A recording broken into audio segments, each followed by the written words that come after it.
Hello, welcome back to the Untitled Wrestling Podcast. I am Jay, as always, joined by Tasty and Faye, and we got a special guest today, which is Dan from the Sweet Chinwag podcast, which I nearly fucked up saying. It's all right. It's like a game of phasmophobia. Exactly. And I've seen all the ghosts. I've seen all the ghosts. How are we Where's all? my UV? Did you put salt down next to the book? How are we all, guys? We all good? I'm getting like a 7 on the bullshit Yeah. scale. I can't remember. I haven't played for a while. I can't remember what the fuck it was. No. You're in the van. It's fine. I'm in the The van. 7 happens when I appear into the Tasty, room. you don't I even am leave the the ghost in this fucking van. Situation. Exactly. Can I share a funny thing that happened for me today? So this morning I was interviewed live on television by GB News. Oh my god. What? Yeah, why? What? So you may now refer to me as right-wing demagogue. So they were in Highton because the government were doing this like bullshit benefits cut thing, and like Knowsley's got like one of the highest rates of benefit claimants in the UK. Like 1 in 11 people claims some sort of benefit. So they were just asking people about like, are they on benefits? Will this fuck them up? And they were asking me like, do the people who come to the coffee shop, like, is it going to affect their lives? Are they vulnerable, etc. So yeah, I just put the boot in on Starmer a little bit and told them to like fucking stop stealing. Yes. Real. I channel my inner Zack Sabre Jr. basically. Yeah. Oh, you'd be proud. Speaking of Zack Sabre Jr., he gets to fight someone with the surname Thatcher next month, so that'll be nice. He does. The rage that man's gonna have. Is it Timothy Thatcher? It is Timothy Thatcher. Yeah. Oh, that's gonna fuck. The most British man that is actually not British. To the surprise of everyone. Yeah, and he did do a British gimmick as well. And What if in a massive swerve, it's Carol Thatcher? What if it's Thatcher, right? Former Wigan player Ben Thatcher, actually. Known leg breaker Ben Thatcher. Fun known factors. pretzel man. Pretzel mate is Zack Sabre. Also, fun fact about that card, which is on the 13th of April on Triller TV for Defy Wrestling Streets of Rage. They've also announced Gabe Kidd versus Calvin Tankman, which I'm here for that, and ELP versus Mance Warner. So that'll be good. It's Bloodsport we're talking about. No, it's Defy's. No, that's Defy. Because Defy's next show. Gabe Kidd's in Gabe Bloodsport, Kidd did get announced in Bloodsport. I don't know if you're allowed to do that. I would love to see if they put Gabe Kidd against one of the WWE guys and he just slaps the shit out of them. I am interested to see how it will go. I am deeply hoping that Gabe Kidd has removed his what we affectionately refer to as the British stink. So hoping he's kind of got past a bit of that. And he's wrestled Kenny now. He's fine. Yeah. He should be all right. But I have looked at the Bloodsport card and I have seen some people where I'm like, look, Dan, the man put Eddie Kingston on the show for a year and I still like him. So yeah, it's true. And that's like some kind of like hate crime towards Tasty. Yeah, I took that personally. Yeah. That's understandable, to be fair. I want them to do Zack Sabre versus Charlie Dempsey though. That'd cook. Yeah, that'd fucking cook. I would like to see on that card that big Russian fella. Oh, David Modsmanashvili. That one, against Timothy Thatcher, because I think that would be filth. I want David Modsmanashvili versus Royce Isaacs. That would also be very fun. Also, Natalia versus Miyu Yamashita would be nice. That would actually be quite cool. Well, Natalia was advocating for that like today on social media. Yeah, that'd be good. Of course, those murder kicks, man. I bet though, Josh Barnett books himself against either Gabe or Zack Sabre Jr. It would be cool though, I can't lie. Because that's generally what he does. He'll go, oh yeah, I've got this really big name, but they're going to face me. And I'm going over. Josh Barnett, I'll allow it. He gets the pass. Yeah. To be fair, he made Timothy Thatcher look like a star at Bloodsport last year. Yeah. And I actually think Gabe Kidd would vibe to Bolt Thrower. Probably. All I'm saying is, Josh Barnett comes out to a Warhammer themed band. Gabe Kidd built from Nottingham, the home of Warhammer. Make it there you go. That's the link right there. And for a fact, Gabe Kidd probably hates Warhammer or doesn't know what it is with an absolute passion. And he'll probably just shout that he's a pub man at Josh Barnett before he gets KO'd. If you showed Gabe Kidd some Warhammer, he would throw it on the floor and stand on it. He absolutely would, and then probably call you a virgin. Yeah, he'd be right to do so. Yeah, I mean, yeah, if the shoe fits. Why does Jay White play on a Warhammer? If that man, if anybody plays Warhammer in the AEW locker room other than Claudio, it's Jay White. Yeah, and Kip Sabian, obviously, because I know he does. Yeah, Kip Sabian sponsored, isn't he, by Games Probably. He got the he got Leviathan early. He got 10th edition earlier because he's a top influencer. Yeah, I did notice that. He was doing that stream and he had it in the background. I was like, where'd you get that? Who'd you get that from? Anyway, let's speaking of AEW, let's talk about Revolution, because they had a little show called Revolution, and it did. It was all right, wasn't it? It was all right. I will say it was all right, including the pre-show. I enjoyed all 11 matches. Yeah. Well, let's go through the pre-show very quickly, and then we'll get to then we'll get to the meat and potatoes. So first off, we had Hologram and Commander defeating Lee Johnson and Blake Christian. This was pretty fun. Hologram Hive, we are up.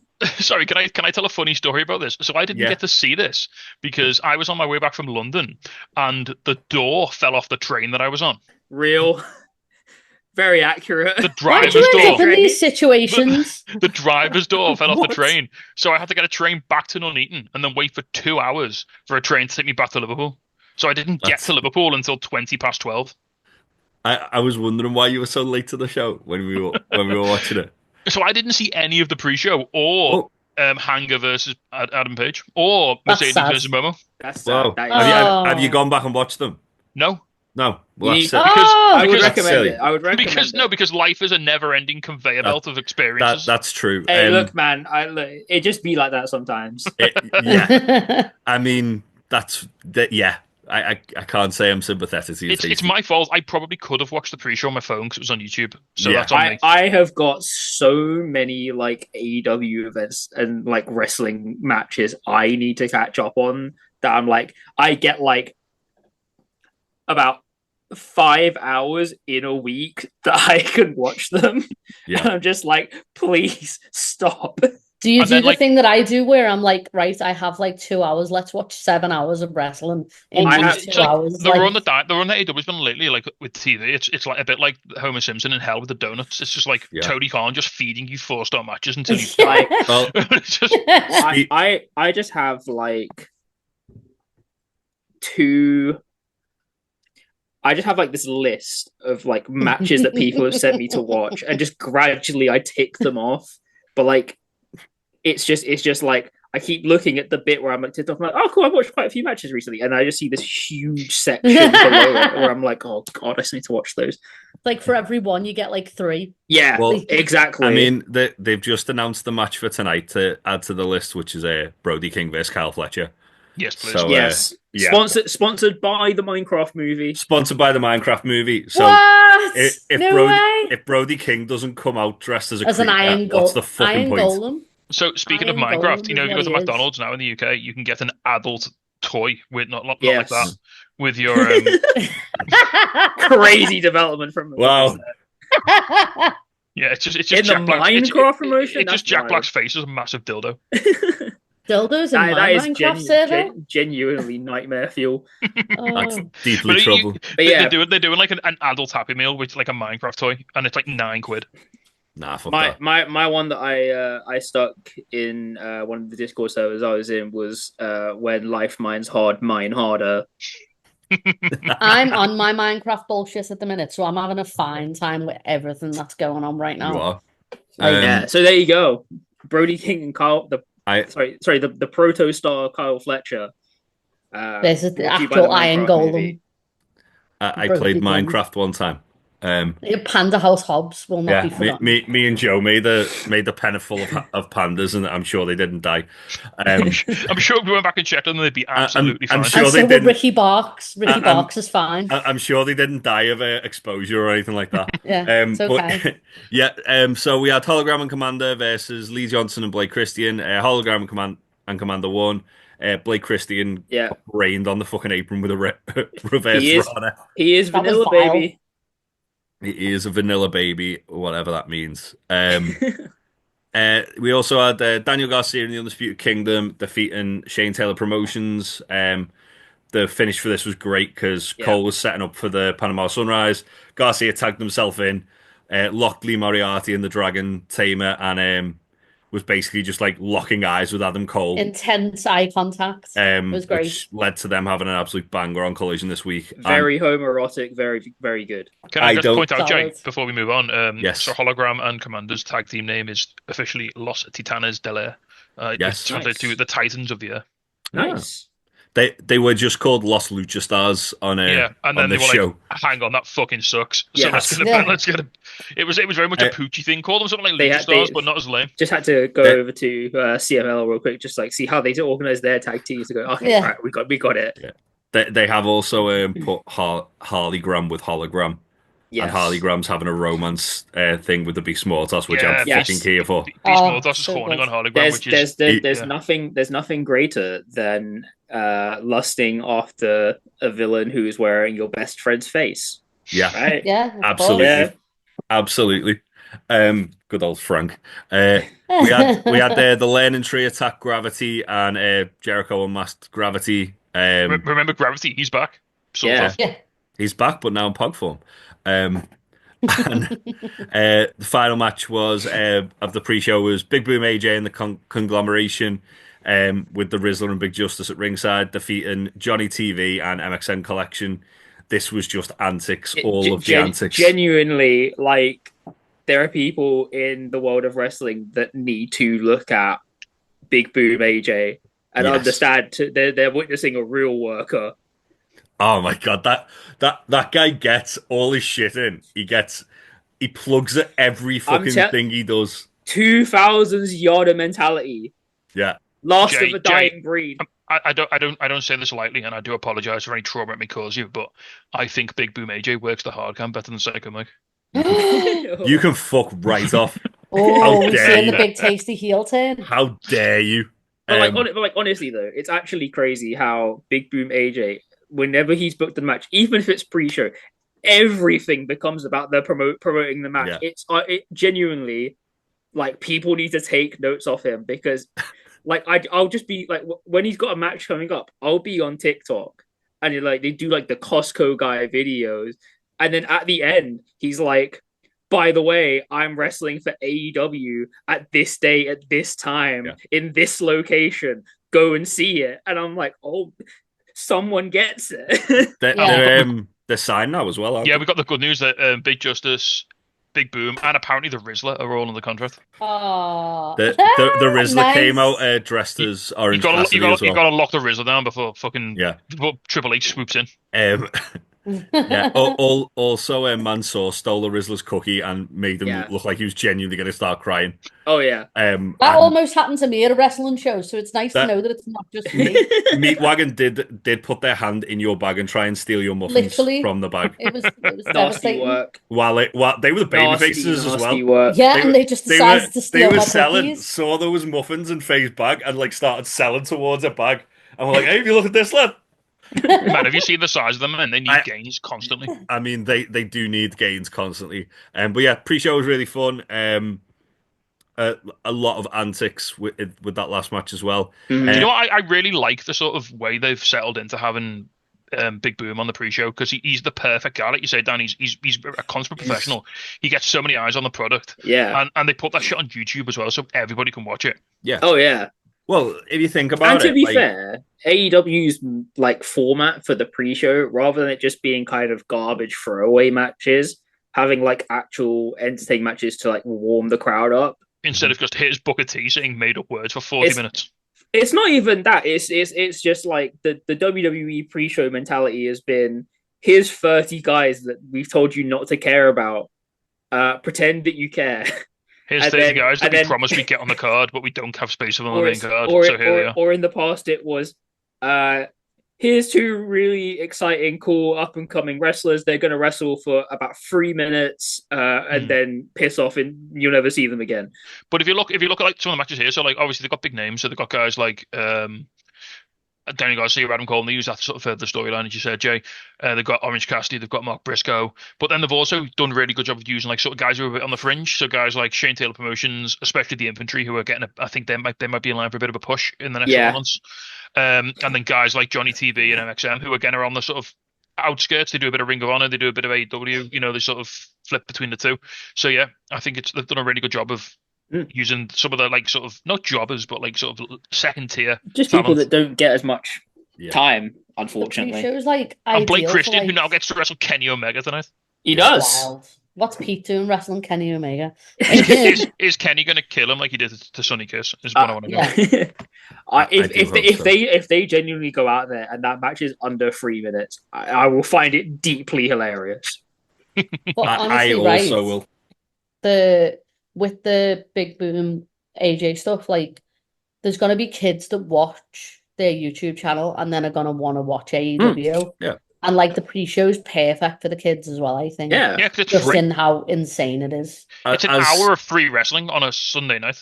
Saturday night, you can just watch. The entire pay-per-view is free on ITV4. Like you don't even have to buy it in the UK. Well, it's just on ITV4. I feel cheated. It's not live though. It's like you have to watch it next Thursday or some shit like that. That's true. Which is around the time I got back from London. So you know that would. Well, yeah, exactly. So, as Joey Janela said, they've got like the Costco guys have got more followers on like their platforms than both AEW and WWE put together. So sticking that's them. What I mean, man. The Costco guys have got more followers on their social media than anybody who has ever argued about wrestling on the internet. Yes. Oh yeah, 1,000,000,000% combined. That is true. Sad Eric Bischoff noises. But yeah, next up, let's get to the main card because this was just awesome. So we started off with Hangman vs MJF, which was just a hell of a way to open the show. And it didn't go the way I expected because I genuinely thought MJF was winning this due to some kind of fuckery. But obviously didn't. Hangman won. There was a couple of really nasty spots, specifically MJF did like a running tombstone onto a chair on the outside. So I saw that, and that was very upsetting. Yeah.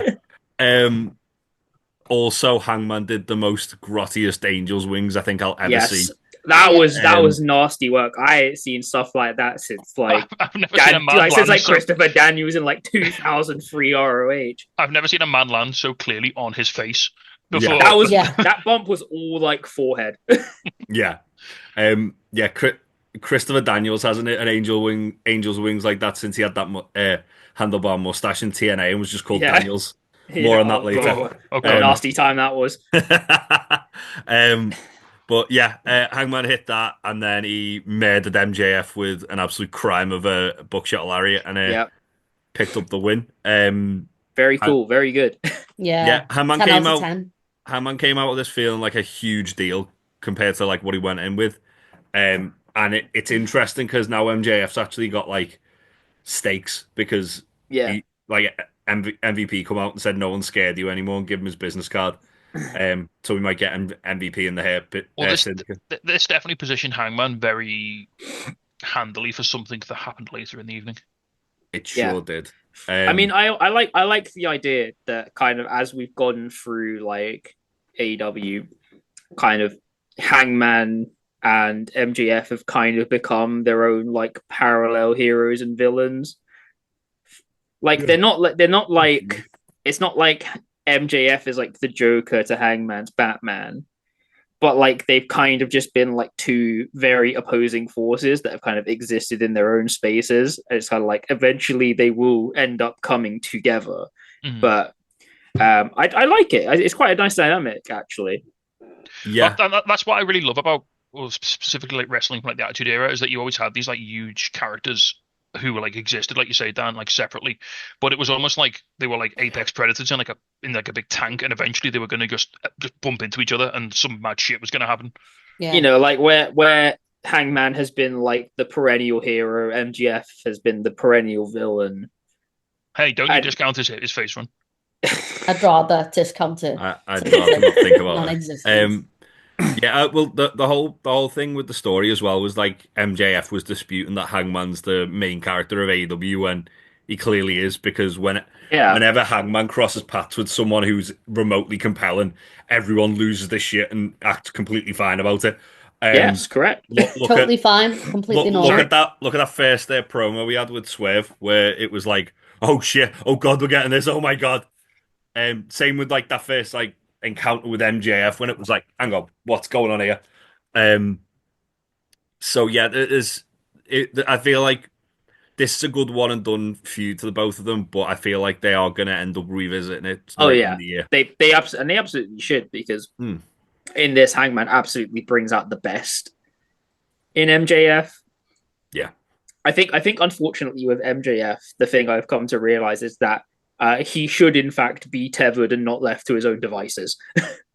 Yes, This is the absolutely. most interested I've been in MJF since he's been back. I'm Just if at any point he comes up to you and says, "I've got an idea for a storyline," you just hit him in the face really hard. Yeah. Just hit him with a rolled up newspaper. No. MJF, I regret to inform you, but you are in fact wrong. Next up we had for the TBS Championship, Mercedes Moné versus Momo Watanabe. This was just a hard hitting. Yeah, I love Momo. Really so fucking much. great match. I am so glad this has given more coverage to Momo. Really, really cool to see. I mean, she's been doing great stuff for ages. She has a really good show in it, thingy as well, though. I was blown away by how young Momo Watanabe is. She's only 25. She is. And I know Joshi start younger, but she follows the Joshi thing of 22 years old with 10 years experience. Yeah. Like a Quinlan. I think it's Azumi over in Stardom. She's like 22 and she's been wrestling since she was like 14. Yeah. Well, look at something along those lines. I think it's Azumi, but something along those lines. Momo's kind of the same. Yeah, look at Riho in AEW as well. She's yeah. She's been going since she was like 7, and she's like in her early 20s now. But yeah, this was great. Really hard hitting. Mercedes won with the bank statement or whatever she calls it these days. But not after Momo kicked her so hard that she couldn't speak for about 3 weeks. Oh my god! Did you see that bruise on her fucking face? Yeah. Well, she kicked her across the throat as well, didn't she? Yeah. Like, she just absolutely, like, the thing is, like, credit to Mercedes, when she wrestles, like, anyone who's, like, hard hitting, she doesn't back down. She just goes, like, yeah, give me the worst. I love that. I really love that she gives her all to it. I mean, I do find it quite intensely funny that when Mercedes wrestles a Joshi wrestler or a wrestler who's largely trained in Japan, her matches tend to kind of in effect seem better to me compared to when she wrestles American talent. I don't know really what that says. Although a match with Billy Starks last week was fantastic. Yeah, that is very true. I think it's more a case of, I think Mercedes is like fully bedding in now. I think it's taken her a while to sort of, I don't want to say shake off the WWE stank, but that's what she's absolutely done. Yeah. She's arrived now, and like I don't have all of her matches are truly enjoyable now. Like when you watch them, I feel like she had that like match with Britt at All In last year, which was really it wasn't. It was poor. Let's be honest, it wasn't good. It was a clunker. Like yeah. And I think we were riding the high of McGuinness, and we still thought, oh, this is a bit ropey. And when we were watching it, so... we went in the end went to get a drink, didn't we? Because it was like, well, yeah. I don't want to miss any of the main event. I remember when I was there watching it with my friends, and we were like, we had all the high, and we were trying our absolute hardest to be like, no, we're gonna support this. We are here to support this. We got like maybe 10 minutes into the match, and we were just like, can we? Yeah, that's it. It wasn't very good. That said, I feel like off the back of that, she's had a real like axe to grind and like wanting to prove everyone wrong, and she's not had a bad match since. Like everything she's had has been really good. Basically, this just builds my my further agenda towards AEW should just pretty much like periodical intervals whenever they can just run like if they ever get stuck, just go, you know what, Mercedes versus Athena.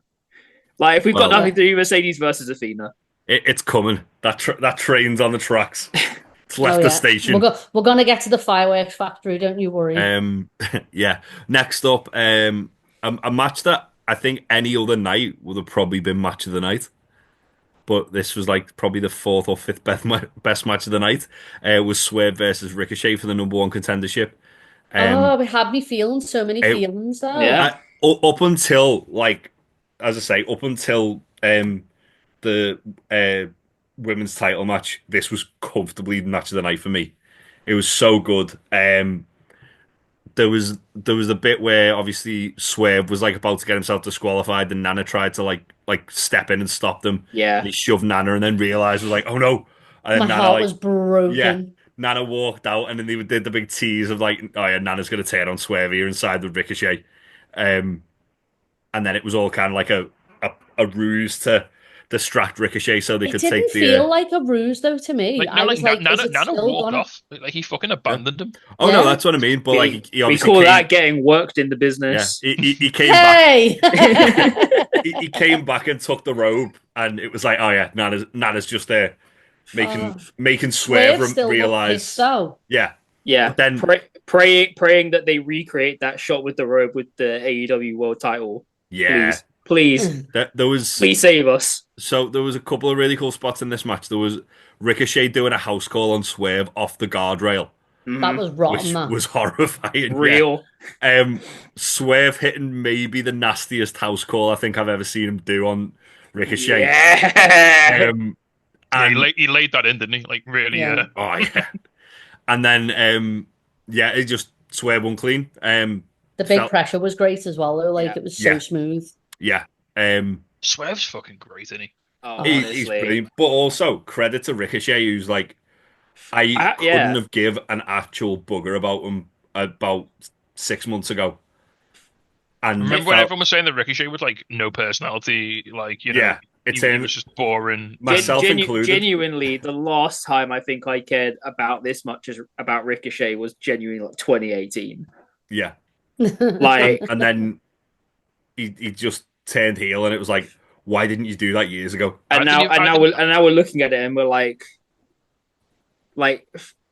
this guy has just come through and just like, yo, I'm just gonna start trying again. I didn't even care this much about Prince Puma. Who? Oh. Don't worry. Okay. Well, there's a reason why he never cut a promo in a Lucha Underground. Yeah. Don't worry about it, Chief. They had Conan cutting promos for him, which you're bad if Conan's doing it talking. Oh, Jesus wept. Happy. But when Milne Werther's made you look bad on the mic. It's a long day. Good old Judas Messias. We've covered him already. Messias.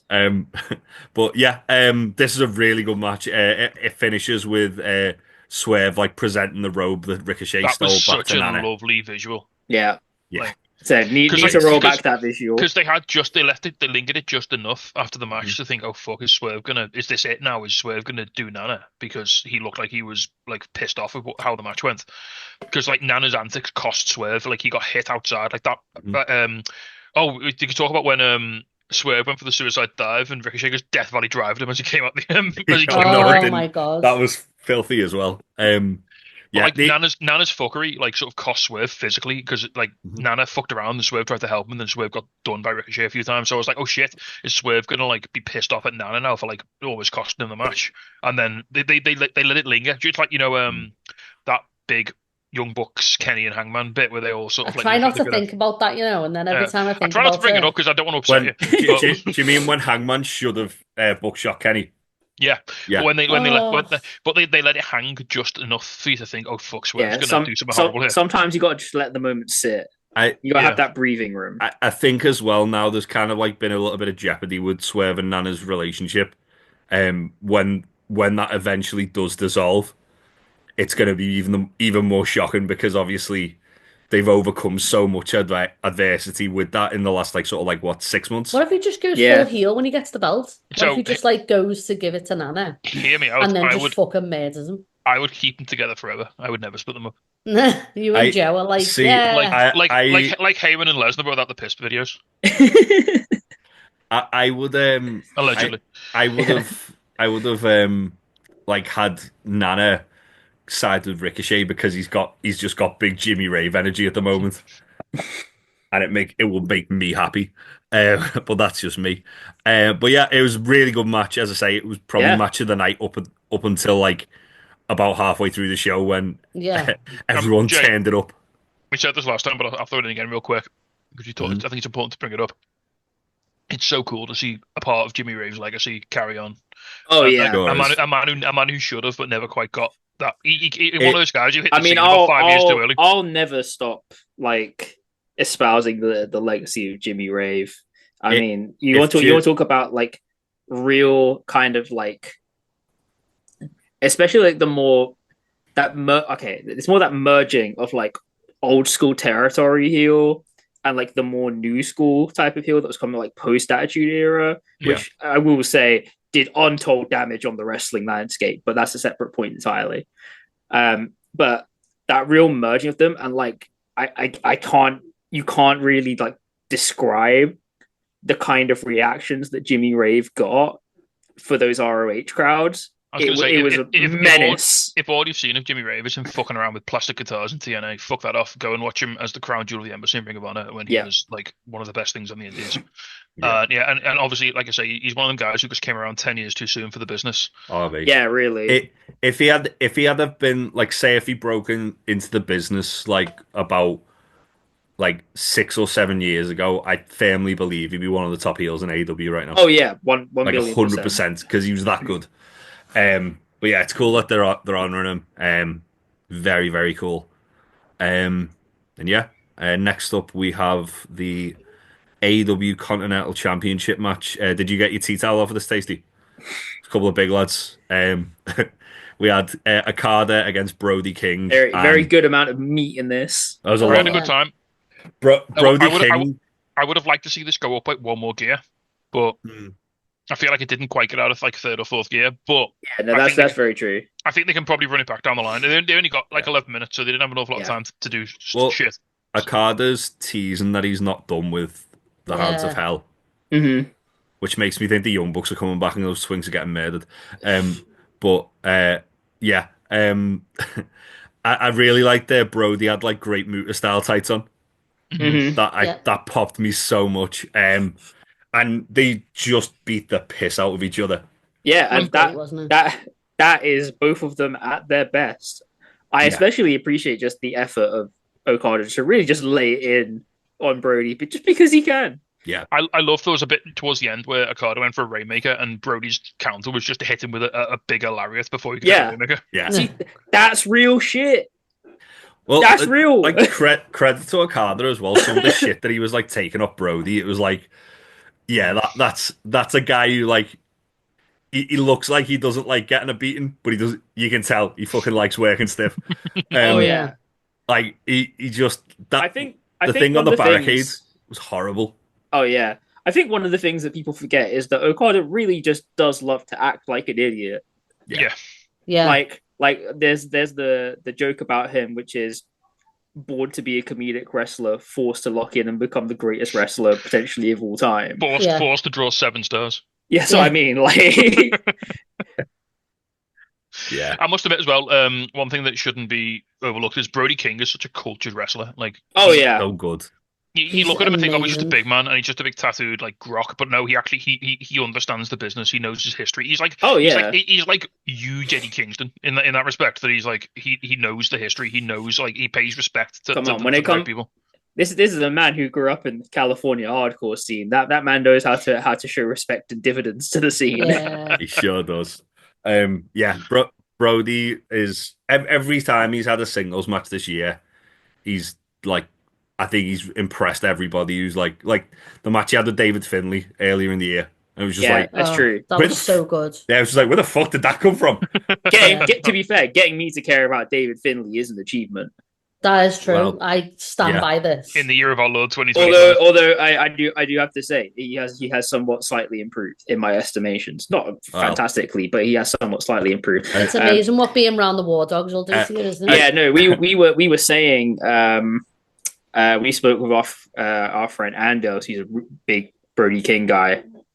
I think he did a primer video on him.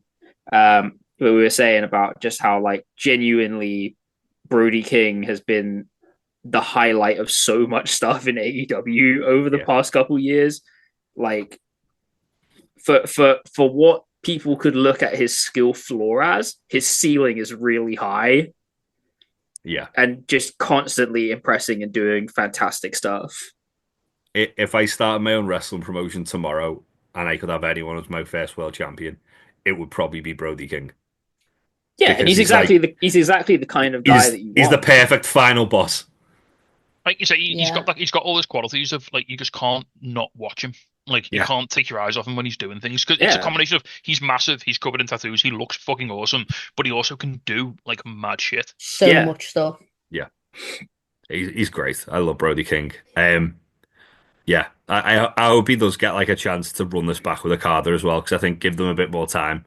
As you say, Ben, this would have been like insanely good. Just give it another 5 minutes to have like some one more counter the Rainmaker and then another 5 minutes of just because Okada's got the best 2 minute drill in all of wrestling.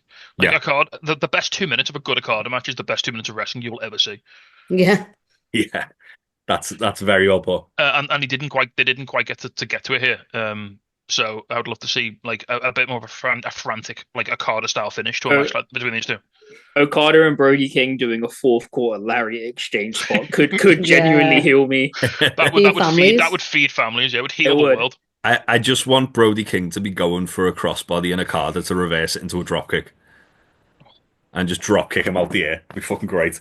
But yeah, speaking of big lads, we had next the AEW Tag Team Championships, the Hurt Syndicate, Bobby Lashley and Shelton Benjamin defending against the youngest men alive, the Outrunners. This was fun. This was great. It was okay. It did what it was supposed to do. I enjoyed it because it made you believe enough that the Outrunners could have pulled off an upset. Like they could have. They could have literally just had the Hurt Syndicate murder the Outrunners there. My only concern is on this card. I don't think the Outrunners have quite got the chops to hang. No, I agree. Well, this was going to be the thing I was going to say, which is I think this is a fine kind of middle event tag kind of thing. I kind of get the essence. It wasn't meant to be anything special, though. I do feel like in the face of to be fair, it's kind of unfair on them in the face of Bobby Lashley and Shelton Benjamin that you kind of do get a bit overexposed. Unfortunately, you're coming up against one of the best wrestlers of his generation and someone who's been multiple time world champion and like top guy in multiple companies and has reinvented himself pretty consistently on his abilities. As you say, Dan, I think this match actually was a victim of the show's own success. So when you're putting this card together, I think it's a little bit of that. Like, if you're Tony Khan and you're booking this card, you're looking and going, "Oh, that's a nice little like you say, it's just a nice match to have on the card, nice little rest spot. You know, it's like a nice little 8-minute tag match." Yeah. And then as this show develops and you see what's happening in the ring, you're thinking, "Oh shit, I'm sending these guys out to fucking die." Yeah, I think later. I think overall the biggest problem I have with this match is it like in the face of everything else, it makes the Outrunners massive outliers. Yeah, because not just in comparison to Lashley and Shelton Benjamin, not just in terms of like I don't want to say like wrestling quality, but like the way they work and what they do. And like I said, I wouldn't say it's really a quality thing; it's a style thing as well, more than anything. When you're being compared to Shelton Benjamin, you're always gonna kind of like unless you're like unless you're in that bracket of like top 300 all time, compared to Shelton Benjamin, you're probably gonna look kind of shit. And Shelton's coming to AEW with his fucking working boots on as well. He's really not been fucking around. But with this, you kind of start getting a bit further into it, and in the rest of the show, the Outrunners kind of thing starts to fall a little bit flat and kind of overexposes what they do a little bit. But again, I think that is also because you're facing Bobby Lashley and Shelton Benjamin. Yeah. I mean, like you say, like when it's a Dynamite main event and then running in to make a save or they're popping the crowd, they're fine. When we're 5 matches in and we're all locked in for fucking pure graps. Yeah. Like you say, it does. I think it exposes them a little bit. I think it puts them in a weird place, and it does make me worry about like the viability of a tag team push for the Outrunners a little bit, because AEW's whole main event thing, especially with the tag titles, is like you're doing 20 boys, and I look at that and I go, do I want 20 minutes of the Outrunners? I don't know. They definitely feel more like a TV tag team than like a pay-per-view tag team. that's the kind of feeling I'm starting to get from it, which is no knock on them. There's a place for that. Yeah. There's absolutely it's almost a shame that they've gotten so hot so quick because it sort of demands that they be on TV a lot. Whereas if in the perfect world, you'd send these guys down to Ring of Honor and have them be tag champs for 6 months. Yeah. And let them work. Just let them build the chops up. Just let them work on it. I think it just leaves them in a bit of a strange place given the landscape of AEW's kind of tag title scape and what AEW likes to do with the tag titles. Mm-hmm. Yeah, but absolutely. in a way, you could always build that into their characters and have them be almost like an anti-tag team. Like having them do what would be really fun is if we just scrap if with them they scrap the AEW formula and they just say we're doing 10-minute territory tags. That would be great. I would love that. Yeah. In fact, that would be incredibly refreshing. We're doing old school 80s double tag team double moves, no flips, no dives. We're doing 91 NWA WCW tags. Cool. It does genuinely excite me for when we get the inevitable FTR vs Outrunners match, though. Because I think that would be very fun. Guys, I think we all know. I think we're dancing around. I think we know what we're all trying to say. Jeff Jarrett needs to produce all of their matches. No, you're fucking goddamn right. He does. No, but that's the thing. He's completely correct. Yeah. If they could get all their matches booked by someone of that era, I think we'd be smooth sailing. Straight NWA, WCW, early 90s tags. Just turn them into Rock and Roll Express. Tags. Yeah, basically. Just turn them into the Rock and Roll Express. Old Southern tags work 10 to 15 minutes at most. All the basic fundamentals. Heat segment, hot tag, all so what of you're that. Saying is get Kerry Morton a producer contract right now. Yes, exactly. Ricky Morton. Get every person who worked early 90s WCW, hire them as a producer and get them in booking Outrunners matches. Get them out. Watch Eric Bischoff get Morton out of John Moxley's pervert cage and get him into the producer's chair. Get Jimmy Jam Garvin as their manager. Yeah, that's what we fucking need. Get them doing WCW Freebirds with the little mics and the fucking walking sticks. Be great. But yeah, I know it was fine. But the next match, I think, is still and probably going to be my match of the year. I don't think anything's going to top this for me. And that was the Hollywood ending, Toni Storm versus Mariah May. This was just fantastic. I felt like this was everything that I could have ever wanted out of a women's match ever. A prime example of less is more as well, because this only went 12 minutes. We've all seen a lot of weird, mad shit in wrestling. This match had me for most of it just silently... mouth agape. Literally the same, yeah. TV. And it wasn't because it was the bloodiest, or it wasn't because it was, like you say, the longest, Jay. It was just fucking great. It was the epitome of no wasted motion. Everything was important. Everything meant something. As I say, it was only about 12 minutes. Yeah, and it felt like it was an hour in a good way. It felt like you were watching a masterpiece. This was the thing with it, because I hate this thing that's become so common in wrestling now, which is this is a grudge match. I hate you, you die, and then we get 25 minutes with 17 false finishes. This was a grudge match. They went out there wanting to kill each other, and I bought into that fact. Yeah, I spent my whole time watching this going, "Oh, she wants her to die." Mariah tried to taser Toni Storm at the start of the match. What the fuck? We got a tape-paid death match on fucking pay-per-view. Bro, God bless you. God bless you, Toni and Mariah. And the thing was as well, even the shots of it, because obviously Toni was pissing blood really quickly. Yes. Yeah, she gigged. There's a clip online where you can see when she gigs, she puts her hand to her head and pulls away and sees the blood, and she says, "Oh fuck." Yeah. Yeah, she did. Yeah.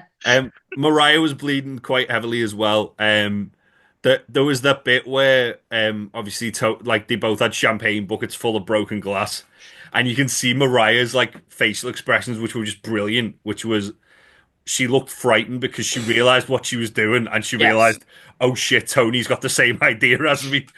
And this is the thing: you build stakes, and they care about them. Yeah. Oh my god, it's so brilliant. The the finish was just it was fucking brilliant. Like I've said this a few times, I absolutely hate how overused the term cinema is in wrestling, but this match was fucking cinema. Like, so good, wasn't yeah, it? the ending, in the good way. yeah, the ending where Tony revealed the shoe, and then she chased Mariah up to the stage and recreated exactly what Mariah did to Tony to start this feud, Oh, and then finished her with a pile driver through a table.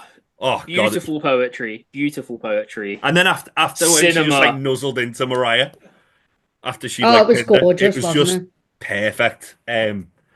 Yeah, 10 out of 10.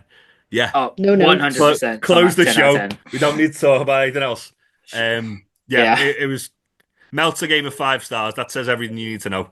And that's the first American women's match he's ever given 5 stars to. Yeah.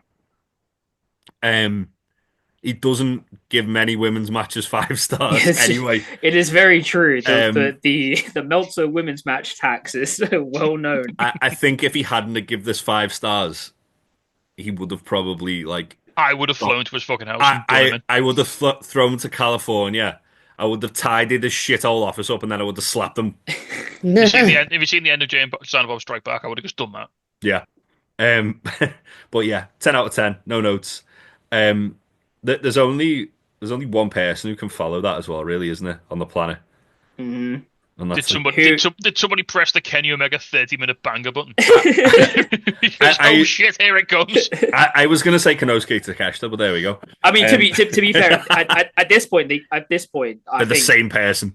You could argue. I would say Konosuke Takeshita is one of the few people I would be interested in watching at least 20 minutes plus off. Yeah. Yeah. This was excellent. Kenny versus Takeshita for the International Championship. Yeah, Kenny on fine form as ever. What's Caked interesting? up to all hell. That man's ass is ginormous. Just putting that out there. Like I was texting that and I was like, he bulked up everywhere. Like, yeah. And I appreciated that. There was a really interesting story where within this match, where Kenny couldn't get the one-winged angel off. And I think that's by design, because I think Kenny realized at the end, I don't think Takeshita will be put away by the one-winged angel. So instead had to win by rolling him up. Yeah, and I think it's really good, because I think, especially the way this match is set out, I kind of like that we're entering this like post superhero Kenny kind of era. Yeah. I think let's give it a little bit more variety in, which was actually a great asset of his earlier work. But don't forget, Kenny had 2 matches in 2023 where he couldn't beat Takeshita as well. So so it sets up a really nice dynamic, and I do like seeing a little bit more of that variety in Kenny's work. I also think though, just like him not using the one way is quite cool, just because of like, you have the size difference, you have There's a million V triggers. Yeah, you have the size difference, you have the strength difference. It sets up quite a nice dynamic with it. Well, it's nice to see it be a little bit more like, thought out and presented in the way that it was. I'll just go back to what you said, Faye. There was a point in this match towards the end where it literally did just evolve into like 5 minutes of knee murder. Yeah. Lovely, beautiful knee murder. Which I really respect. Takeshita learned from the best. Two of his biggest mentors were Kenny Omega and Jun Akiyama. Two men very well known for hitting people in the face with knees. And also El Generico, who loved kicking people in the face. Yeah. But yeah, I do think it was by design. I think Takeshita is going to be the guy to kick out of the one-winged angel. Oh yeah, I think Kenny's giving him that rub. If it wasn't blatantly obvious by this point. We've only had Ibushi do it and Laredo Kid at 3.1 at that Triple Mania that one time. Don't worry about it. The epitome of going into business for yourself. And we never saw Laredo Kid again. Do you know the great thing about that is, I know that was both motivated by himself and the higher-ups at Triple R. Oh, Hugo Savinovich coked up to the gills, telling him, you need to make yourself look strong, brother. Oh, and Mad Kate as well. Don't forget Mad Kate. Not from Kenny Omega, though. That's true. That was from Billy Ostrich. But yeah, I mean, basically the story of this that I'm getting is Kenny is looking at Takeshita going, "You will be the prodigal son of DDT Pro. You are my child. Yeah. You will have this." So what was really interesting about it, as I say, was like the whole story going into it was Takeshita's beat you twice already. He's got you figured out. He knows what he has to do do it a third time. He's younger, he's fitter, he's stronger, he's better. And he's not coming off this mad injury that you've just had. Yeah. Like he is just you, but the new it's Dragon Ball, isn't it? He is the more powerful new one that's gonna fucking kill you. Weren't they wearing anime gear though? They were. Yes. It is like the absolute most classical, like wuxia type story of the student must come to face the master eventually.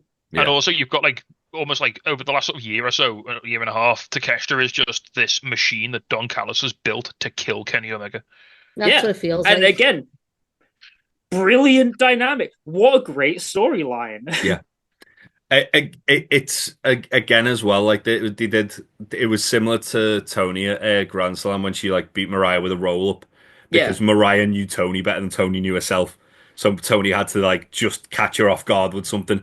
Kenny had to do the same to Takeshita here, and it shows. Obviously, he might not be like Takeshita dominated this match from like beginning to end. Takeshita looked like it was business as usual. He was going to fuck up Kenny Omega. It doesn't matter. He'd come back bigger, better, stronger.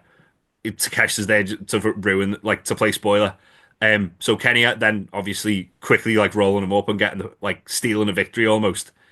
It makes it more compelling now how Takeshita's going to bounce back from it. Yeah, because absolutely. It's like Kenny uses he's been brain. murdering everything. Yeah, he killed Max Caster. We have seen him since, but yeah, he did. As we say, sometimes the old dog still has new tricks. Yeah. And it's such a cool thing to actually see put into practice.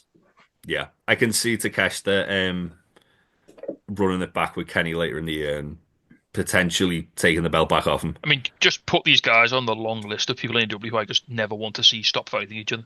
Yeah, pretty much. Also, can we get Takeshita in the C2 this year, please, and thank you? Depends how he works out all his other days from his freeway deal. Yeah. Maybe doing the G1. I mean, he'll definitely be in the G1, to be fair. World's first combo G1 C2 competitor. Yeah. I can see someone else from AEW being in the G1 as well, but we'll get to that later. Yeah. Next up, speaking of people who've been in the G1, we had possibly one of the best cage matches I've ever seen. You know that 30-minute bang you just had? Do you want another one? Yeah. I know you're tired, big dog, but let me keep you awake a bit longer. You know what? Run it back. Yeah. So just for, obviously for anyone listening to this, like this show started at like 12 o'clock midnight, and by this point it was probably like 3:30 in the morning. Probably about that. As soon as this match started, I was fucking wired. I was fucking ready to fucking go. I would have ran through a brick. Dave Meltzer. I would have ran through a brick wall while watching this match. It's like Dave Meltzer had seen the Tony and Mariah match and gone, Stardom. How's about we just keep on with this Japanese like track, like. Yeah, and just did that for the rest of the show. So this match has my two favorite visuals of the entire show. Is one of them the bit at the start in the cage?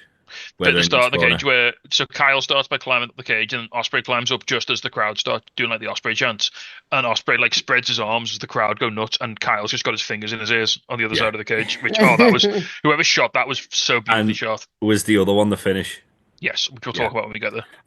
I thought it might be that was. I think that was one of the best visuals of the entire show. I'll agree with you. This match was absolutely insane. I think Kyle Fletcher felt like a megastar coming out of this. He's him. He is him. The step up that Kyle Fletcher has made in the last year is really, really impressive. Yeah. Like to make that transition so smoothly. And the one thing I really enjoyed as well, it looked like it was going to like leave Mark Davis behind a little bit, but then like that 4-way match on Dynamite last week, he was just like, "Oh fuck, no, remember me." Yeah. So he ain't getting left behind. And when Aussie Open reunite, that's even better because they're both much better wrestlers than they were when when they got injured. Yeah, when Mark got put on the shelf. Yeah. No, but there's the step up that Kyle Fletcher has made. I think actually is quite easy to miss just kind of over the time that he's been doing it. But yeah, it's a massive step. Like, but genuinely it's one almost of the happened best so gradually heels. that you've not noticed it, as you say, Dan. That's the thing. But I think he has really become one of the best kind of heel guys that AEW has. I know there's lots of people joke about the visual, but I do think like there is a potential that he could kind of become like AEW's Randy Orton, which is just this perennial guy who we all hate. What, annoying bald dickhead. Yeah. I like the fact as well though, like he's starting to, with him shaving his head, he's starting to like look more and more like Don Callis' son. Yeah, which obviously is the point, but like he's just such a despicable little shit. He's great. Yeah. But then guy can go. Yeah, one thing I did like about like especially the early stages of this match, they made a big deal of it. Is that the cage was like limiting Ospreay a lot in terms of he couldn't do a lot of his normal offense, and it was like about Ospreay figuring out how to adapt to this environment. And then Kyle was just like, I'm just gonna fuck you up. And I will say, I really do appreciate that, because one of my big criticisms of Ospreay has been the fact that he, regardless of the type of match or the situation, he refuses to change. Yeah. It was nice to see him kind of start to do that. I do think there were bits where we were kind of still in the I'm Will Ospreay and I am going to do Will Ospreay things. Yeah, but Will Ospreay things fucking rule. So you know, but certainly not as egregious as it might have been if this match was taking place like 2 or 3 years ago. Yeah, he was somewhat tempered. I think, given the fact how much of a grudge match it was as well, like the fact that he did kind of like tone his style down and just was more vicious, it added to kind of like the gravity of the story. And so some of the stuff they did in this match was just fucking insane. So we had the big thing being obviously the Spanish fly off the top, which those fucking lunatics. Again, I watched that like with my hands over my eyes as it was happening, because I was legitimately scared. There was also Fletcher's chest as well. Like, they were chopping the shit out of each other. Shout out to Ospreay as well for the little Cactus Jack shout out as well. Yeah, and the little tribute to that was lovely. Oh yeah, because it was a barbed wire bat, wasn't it? Yeah, Mick Foley fucking loved it as well. He posted about it on social media. Yeah, so that was nice to see. Mick Foley deserves to be happy. And there was also a Mark Davis come in. Ospreay bust him open hard by booting the door in his face. My specific note from that was, you know, when Davis jumped in to break the pin up a little bit later after he first come in, he came in there like a drunk uncle at a wedding. Yeah, there was that amazing spot as well where they went for Coriolis, and Ospreay reversed it by like basically jumping out and poison Rana and Fletcher, and then Hidden Blade and Davis, and it was like fucking hell, that was awesome. And yeah, let's talk about that other shot then, shall we? Because we need to set this up by saying both men by the end of this match are pissing blood, literally pissing blood. Yeah, and both were wearing white as well, which made it even worse.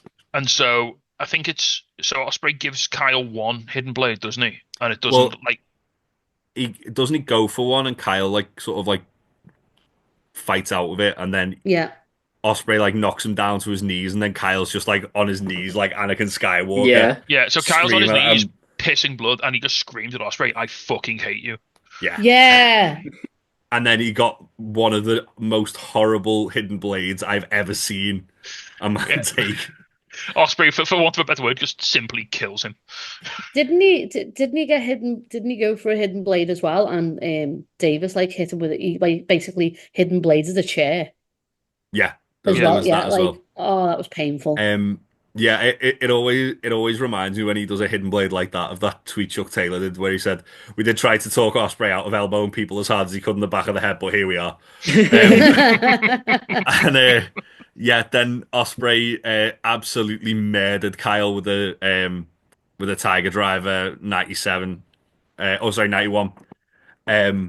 I like how that's become his like, it's fucking time to get sick. That's his like, it's time for you to die now. That's his burning hammer. Yeah. And that's fine. But yeah, he absolutely fucking obliterated Kyle with it, and Again, in true anime fashion, it's the move that he's too scared to do because he doesn't know its true power. Yeah. But it's one thing I will say as well, I love the fact with the cage matches in AEW that it's just pinfall or submission. Yeah, there's none of this. Oh, you just walk out that door over there. I absolutely. Here's a grudge match, but you can just leave. There are certain things I do really like about how AEW does it, especially the whole like pinfall submission. I will say though, I think at times a little bit of the sense gets lost at times. Mm-hmm. I feel like sometimes the cage is less there to contain them and more for them to be like, I'm going to climb and jump off. Yeah. And I'm like, yeah, but that's not all of it. Well, try and keep it like in a little bit. Well, you saw that with Ospreay though. Like he shut the door once, once he threw Davis out. It's like he didn't want Kyle to get out. I was gonna say one really nice touch they did was once Davis had left the cage for the final time. They had the referee come back and like chain the door back shut. Yeah. That was a really nice touch. But yeah, absolutely incredible. One of the best cage matches I think I've ever seen. It's that or the tag match, isn't it? Basically, and it depends what mood you're in. I think. See, I think I preferred this to the tag match, and I love that tag match. This definitely had more stakes going into it. Yeah. I think it's because it as we kind of touched on, because Ospreay's not like one of my favorite wrestlers or anything, but like the fact that he toned his style down for this match and it made it feel more like I'm just going to kill this man. It just like added so much weight to the story. It was fantastic. It's definitely, at least from my end of things, definitely improvement. I think there's room for more improvement. Yeah. But definitely an improvement on the Ospreay high stakes epic formula. Which is at least welcome to see that there is some change happening. Yeah. And also again, just to kind of like touch on it, like the person who's gained the most from this, even though he lost, was Kyle Fletcher. Kyle Fletcher's stock is Kyle Fletcher's a made man after this feud. Yeah, we said on the previous show, Jay, like if they do this right, Kyle's a made man coming out of this, and Kyle's a made man coming out of this. The moon. Oh, I mean, look at Collision this week. He's basically teasing that he's going to be wrestling Kenny at Double or Nothing, isn't he? Mm. Like I'm here for that match. Don Callis has started calling them Kyle by God Fletcher. It's like, oh God, he's doing it. He's doing the thing. I'm here for this match far more than I did a year or so ago. Kyle and Kenny's gonna feed families. It's gonna be so fucking good. And that was the end of the show. What a show it was. Well, let's talk about things that were sent out to die. As per the wording of my friends, just end it here and you'll be fine.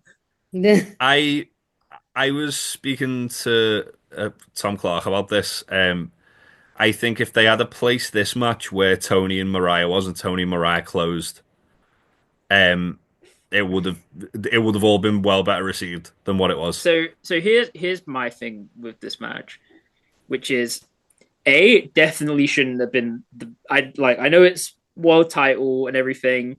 Probably shouldn't have been the main event, especially stacked up in all these matches, which are like there's tons of like, you know, steel cage, Hollywood ending, you know, big matches with a lot in them, especially after like 3 or so, like 30 or so minute matches, or at least most matches going 20.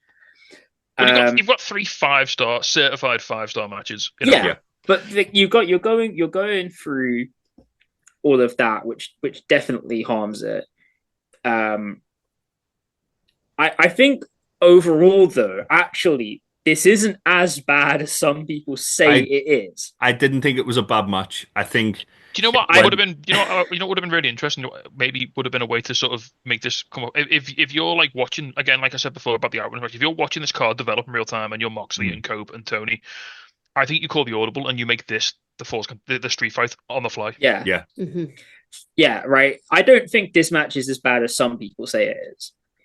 No. Am I going to be here and be like, oh yeah, this is like an 8 out of 10? No, it's like a solid 5. It's a completely fine match, but I think that just the nature of scale against it has like absolutely crushed any hope that this was gonna have. Yeah, I think as well, like a lot of Mox's matches, since like the whole like heel turn and the Death Rider stuff, by design, to suck the air out the crowd.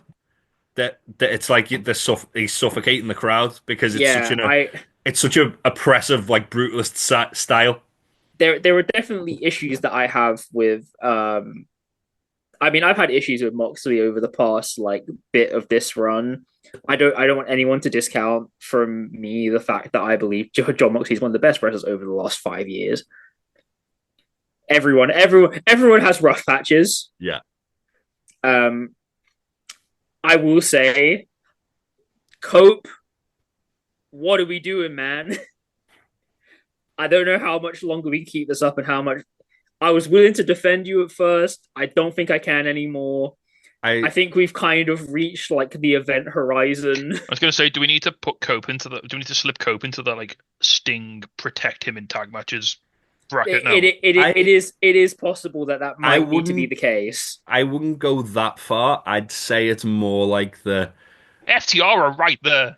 Well, that's true, but I'd also say it's more like when Chris Jericho has like a street fight or something, it's really fucking good because he's hiding it with like bullshit and shenanigans. Case in point, they had a street fight. It was really fucking good. Really and it was amazing. Good. Yeah. I think Cope can still go.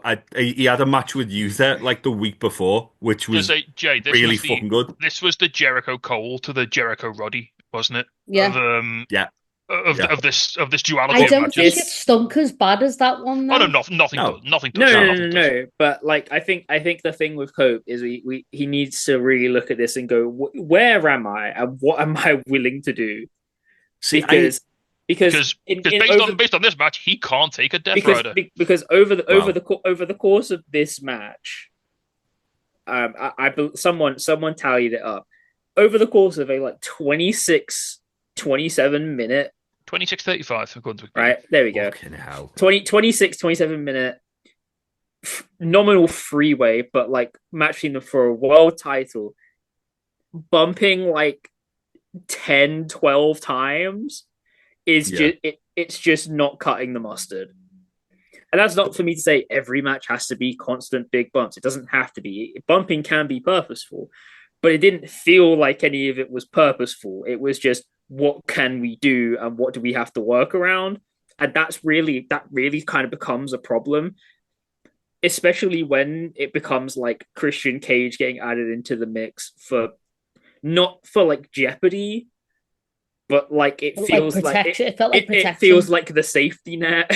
Yeah. One thing I really enjoyed towards the end of the match when Mox had Christian in the Bulldog and he was trying to pin Cope. Yeah. To win the match. Then they were left in the ring together. This is the thing. Moxley in this match is not his best showing, but largely the things that I like from Moxley.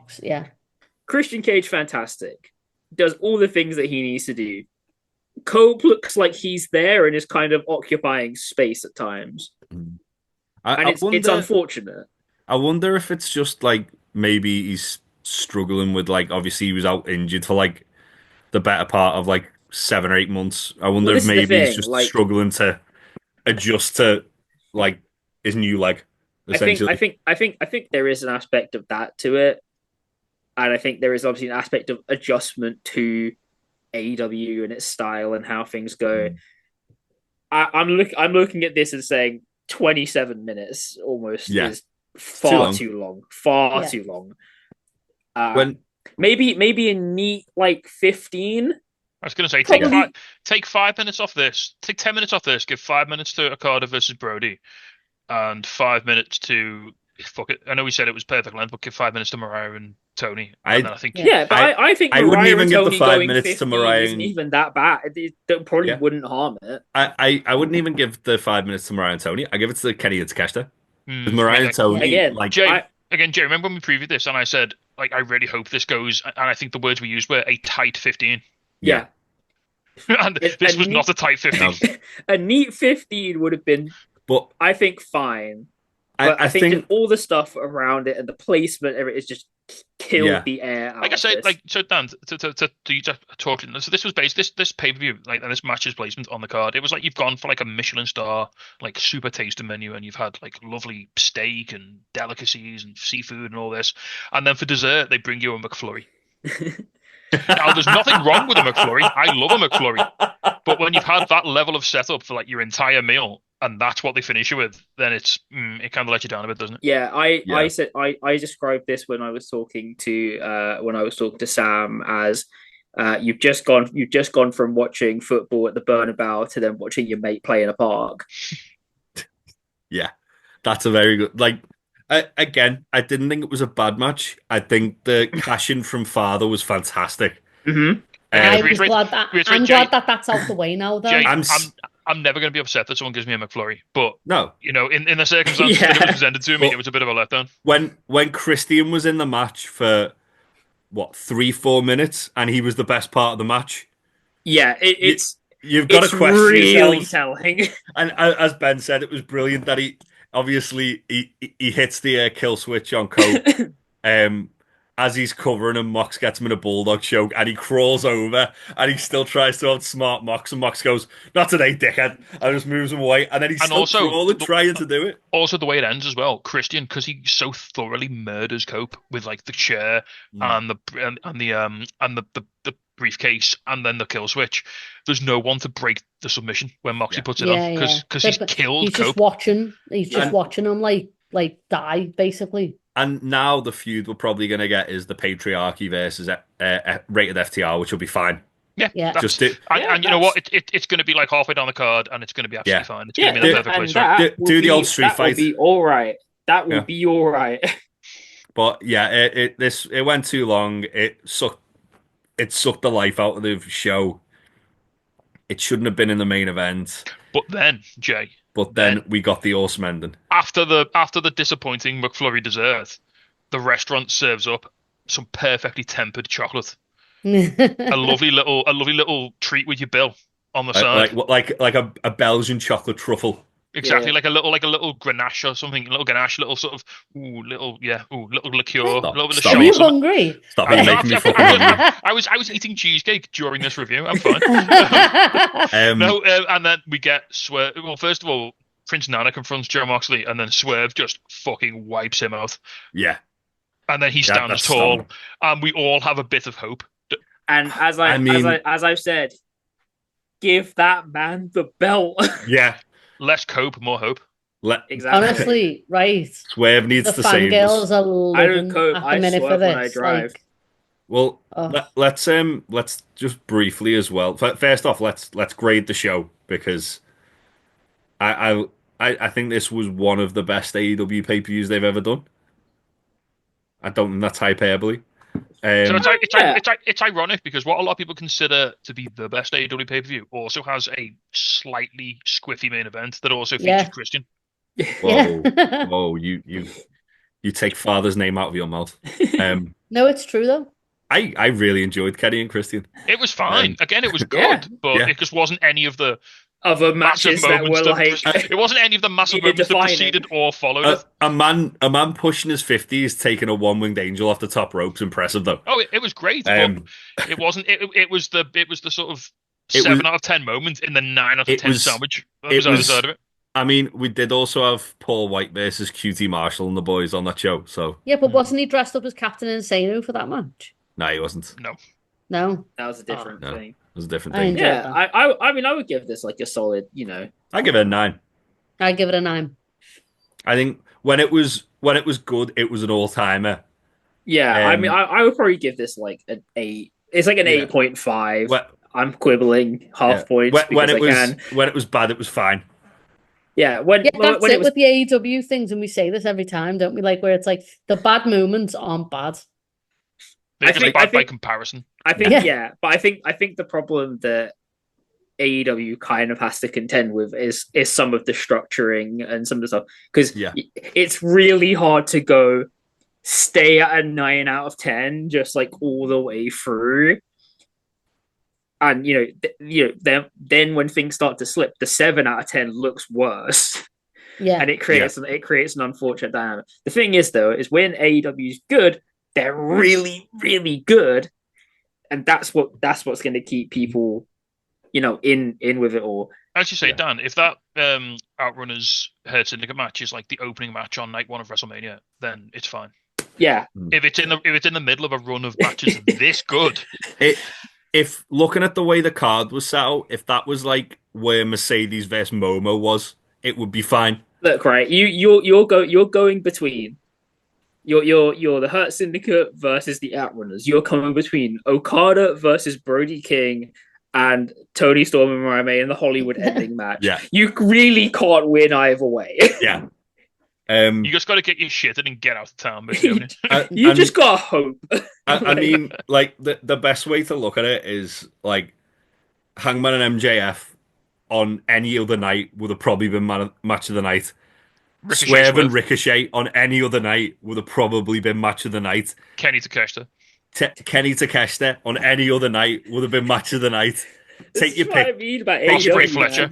Take your pick between Ospreay Fletcher and Tony and Mariah, because they were. You've got like 4 like hardly debatable match of the night picks. Yeah, and unfortunately, that just it raises the ceiling, but makes the floor look a whole lot lower. Yeah. This is the thing, isn't it? Where you're like, if you just said to yourself like 2 years ago, here's all these matches and none of these were match of the night, and you'd be like, what? Yeah, but when you look at like Mercedes and Momo, which was like a solid like 8-9 out of 10 match, and you think, yeah, that was okay, because by comparison you've got everything else around it. It's like, and then Faye, even worse, as you say, well, the match of the night is going to be between NXT UK star Tony Storm and someone called Mariah May, who's currently in an ITV sitcom about wrestling. Yeah, it's fine. Oh God. Former WWE shop model Mariah May. Exactly. Yeah. Sorry, I didn't give a grade. I'm with Dan, 8.5. Yeah. Okay. It's 9, and then the main event takes to 8, and then Swerve takes it up again. Yeah, I think it's 9 for me, purely because of how many good matches were on the card. Yeah. As I say, when it was great, it was incredible. When it was bad, it was still fine. I'm being completely honest. The half there is purely just me quibbling details. Fair enough. What did you give it again, Faye? Sorry. 9. 9 as well. Cool. So I believe that averaged out to an 8.75. Yeah. There we go. The 8 3/4 stars. There we go. Would have been 9 in Tokyo. If this was Wrestle Kingdom, it would have been a 10. Yeah. Right. Next up, let us talk. Well, actually, first of all, let's just mention as well the street fight, because Mox took a fucking suplex on Spike, which was one of the most horrific visuals I think I've ever seen. Oh my God. The commentators were freaking out. Taz was freaking out. Yeah, Yuta, like that actual fucking dullard Yuta coming out and just trying to yank it out Mox's back. And then was like, Taz was going, stop it! Did you see, like, while that was happening, like, Yuta and Paul Turner were trying to pull it out of Mox's back, and Mox just turns to Yuta and was like, go and do the spot. Yeah. Yeah. I think my thing about all of this is it just really gives people the reminder that for all his years in WWE and NXT and the FCW system, this man is a CZW freak at heart. He is and a fucking sicko. And that will never die in him. His first proper match in AEW was a fucking death match against Kenny. Oh yeah. Can I just talk about what happened at the end of the pay-per-view? Yes. Yuta coming out and lifting up his hair, right, before he hits Christian. He's not. There's like this thing, isn't it, of like Yuta can't see. Yuta like. His eyes have been like opened. Its truth has been revealed. And he lifts up his hair and he still does it. And it's just like, you've accepted that now. Like, that is you. Yuta looks like, more and more like a Highland cow as each week goes by. He's so absolute cute, cinema. Yeah. Shut up, because I said that's a gnat in my text. Yuta's a little shit. The other things that's happened in AEW recently, which I wanted to touch on, which is something I think you'll be glad I'm bringing up, Faye, is Speedball Mike Bailey debuting. Because let's go. It's about fucking time. Yeah, it's taken long enough, but I'm really glad about it. I think Speedball's going to be great, especially for the C2. God. Can we just say not only has he debuted, he's also making his pay-per-view debut at Dynasty in a match, a three-way match with Ricochet and Kenny. And he's had a banger match with Beast Mortos. Yeah, I'm really interested to see how he's going to do, how he's going to fit into the picture. I'm again, he's someone I have my quibbles on. Did you see the interview he did where he said it was time for him to move up to the big leagues, and it just boiled a load of TNA piss? Yeah, I mean, to be fair though, I don't feel like TNA people could be angry at that. I mean, TNA didn't have a fucking clue what to do with Speedball. Oh, yeah, for that matter, Beast Mortos. Or they had Tommy Dreamer beat the Beast Mortos on a fucking pre-show. Here's the TNA thing with Mike Bailey, which is Scott D'Amore saw Mike Bailey and was like, yes, I know exactly who to put all of my stock into. This is going to go fantastically. Scott D'Amore leaves. Why are you here? That's literally the company we're selling. Why are you here? What are your shoes? What are you doing? But no, I'm really interested to see how he's going to do. I think he'll fit in quite nicely with the AEW picture. And yeah, I'm just really, really excited to see what he can do. Hear me out here. Adam Cole dethrones Garcia for the TNT title, turns heel, goes into a feud with Speedball. Yes. That's what I want. Yeah. Can Ricochet also be there? Yes. If there's some way that we can work it around so that we just get Garcia versus Speedball, yeah, we're living, because I think Danny Garcia has been on a fantastic train recently. We need to find a way to remove Adam Cole from this equation. We don't need to remove Adam Cole from this. I don't want that, but we just move him. Yeah? I think Cole should be the TNT champion personally. I think he needs that feather in his cap to kind of get his momentum back. He needs a singles title. He needs something to get his momentum back. But again, I would say the match with Danny Garcia recently kind of was like, oh wow, he's pulling something a lot more interesting out of Cole than I have seen. The two they've had in the last couple of years. So I mean, just again, Danny Garcia. I feel like I've been waiting for this match for ages, though, like ages. Were they not teasing it like before Cole got? Do you not remember that? Do you not remember that match they had? And like Adam Cole, he just left Adam Cole and Danny in the ring, like covered in streamers, and even then, Adam felt like the heel, even though he was the face. Yeah, it was great. And Garcia is definitely going to turn heel on Cole. I love heel Garcia though, so that's okay. Put that man in the Dragon Tamer for like 7 minutes. Speaking of people who also have like probably a banger with Daniel Garcia down the line, Josh Alexander signed with AEW and is debuting imminently, so that'll be nice. Very cool. Very, very cool. Yeah, interested to see how that will go. Josh Alexander is very, very good. Can we talk about some of the AEW roster moves while we're here? Yes, we can. It's all positive at this point. It really is. Yeah, it's like the perfect swap, really. So Soraya's left AEW, which I mean, great. It just didn't work. I ain't got nothing else to say. Right. What I'll say. She basically started off the Timeless Tony Storm thing. Mm-hmm. And she basically gave Hardy Cameron a bit of a springboard. So hey, we all had a good time. We can all walk away with value here. She was very nice to talk to, which was weird. Yeah, I think no one left the casino a millionaire, but we all walked away with some money in our pockets. So yeah. I think the thing is, arguably, did we maybe expect more? Possibly, did we maybe expect more than we should have? I think that's also a possible thing. I think ultimately, though, like, she was a bit of a square peg in a round hole who was basic, because like it happening all kind of around the same time as a lot of the Mercedes Moné stuff, and she joined at a time when the women's division rapidly got a lot better. Yeah. And also my thing, which I have been quite critical of AEW for, was the fact that the Mariah and Tony thing kind of became its own self-contained vortex. The title never left that space, and nothing was really allowed to grow outside that space. So they were trying to do all their growth with like the TBS, but they knew who they wanted for that. They knew who they wanted for ROH. And then it just became, okay, the AEW Women's title, it's Mariah and Tony, and that is it. That's all you're seeing. I I think me and you spoke about this as well on Monday, didn't we, Ben? I think Tony needs to drop that belt very quickly because of that reason. I don't know that she needs to drop the belt, but they need to introduce new players into the game. Well, me and Jay were both saying Megan Bayne. We were saying right there. Let Megan Bayne, Brock Lesnar, Tony. Yeah, it's not a bad idea. To be fair, Dynasty. Do Suplex City, do F5 City.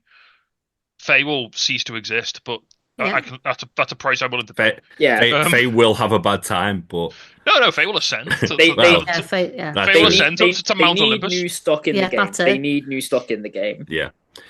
Well, speaking of new stock as well, the other new signing. Can we replace Saraya with someone?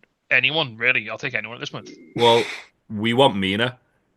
We want Mina. I was going to say, have I got the news for you? Because Mina Shirakawa announced today that her Stardom contract expires soon, and she is joining AEW at the end of it. It's at the end of March, isn't it? Yeah, I believe somewhere about there. March or April. Which is like I think week. I thought she said the end of April.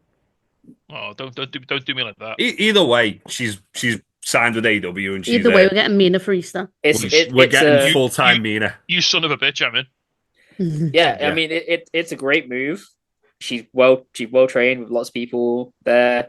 Seems invested in what's going on. As long as they if they can use her and really start drawing eyes on that, I think it's really cool. I think AEW should revive that Eliminator tournament where they had the Japan bracket and the US bracket. That would be very cool. Please do it again. It was cool, and you only did it once.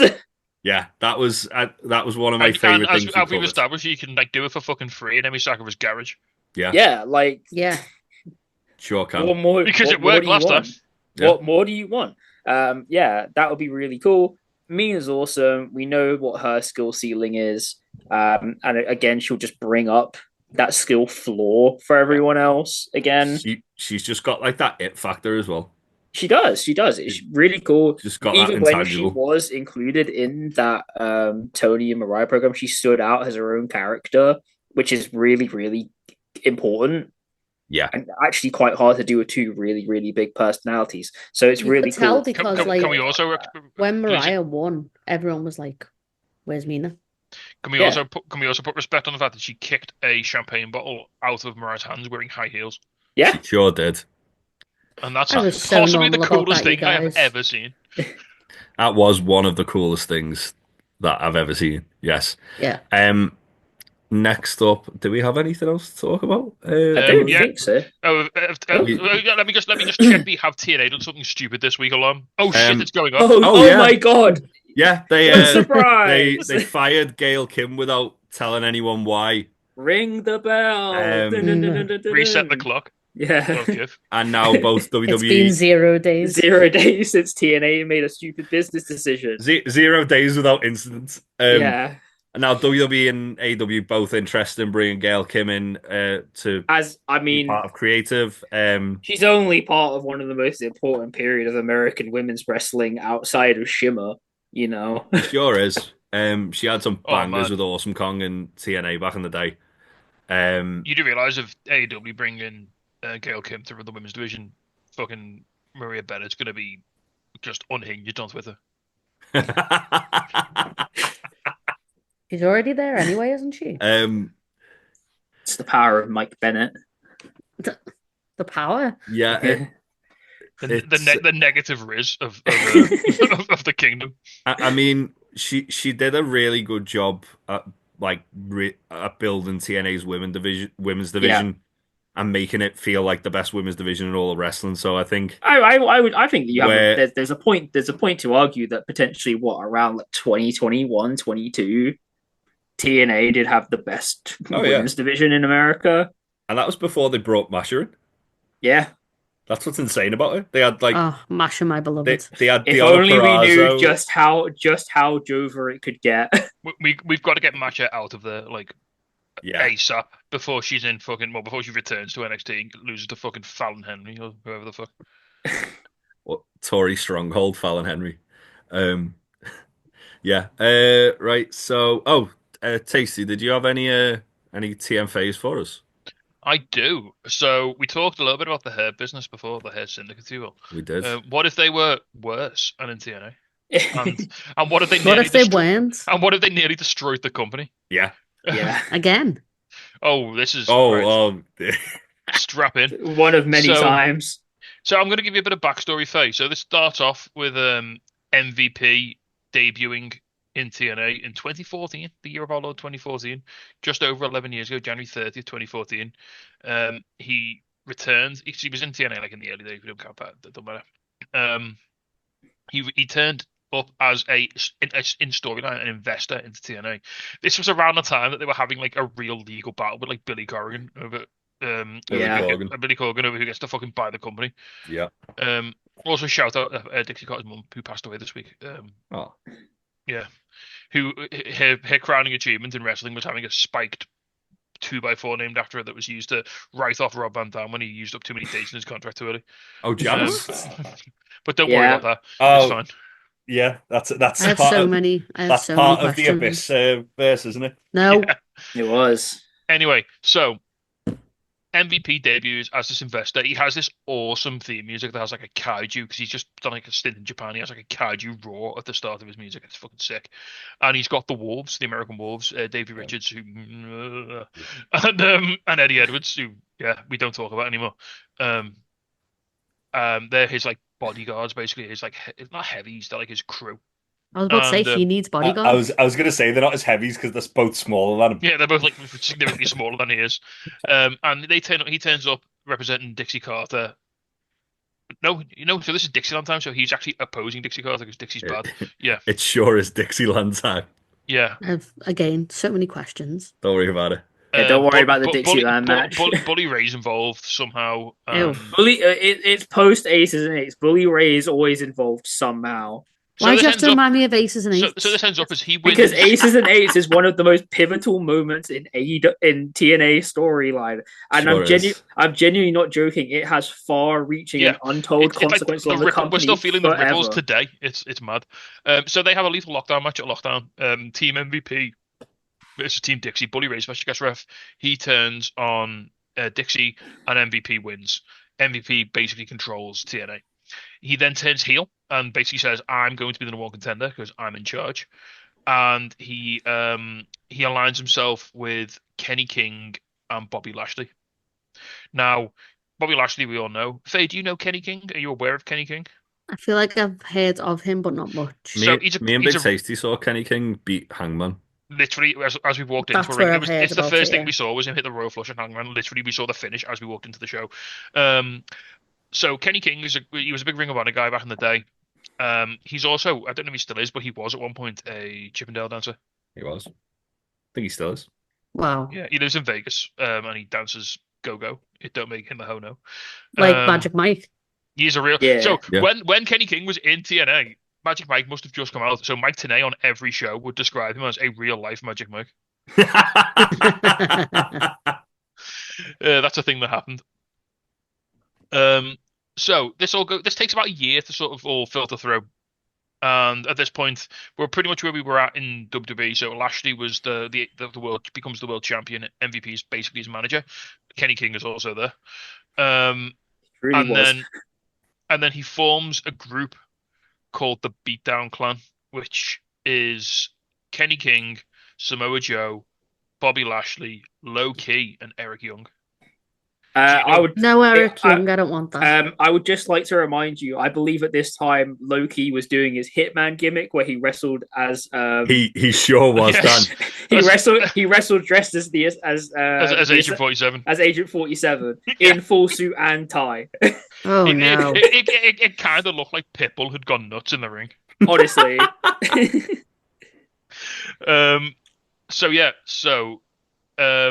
That was to win the title off Bobby Roode, because Bobby Roode was the big deal at this point. And then they had a thing with Lashley, so Lashley sort of broke out and turned on them, and they had a fight. And then he joined Kurt Angle's team for that year's lockdown. So it was Kurt Angle, Austin Aries, Gunner. Oh fuck, remember him? That's another one. Gunner. He became Jackson Riker in WWE, and then became a fucking mad nut job. Yeah. Got loads of people fired. I was gonna say, I might be thinking of the wrong part. Was Kenny King the one that went off the rails as well? Not to my knowledge, I don't think. No, Austin Aries. So Austin Aries went. No, Austin Aries went off the. Faye, do you know Austin Aries and bananas? No. Austin Aries. Austin Aries wrote a book talking about how you can improve your health through your diet, and basically spends like 4 pages espousing the benefits of adding many bananas into your diet. Austin Aries. This is an actual book he wrote, by the way, that you can buy. Yeah. I wouldn't though. Oh dear.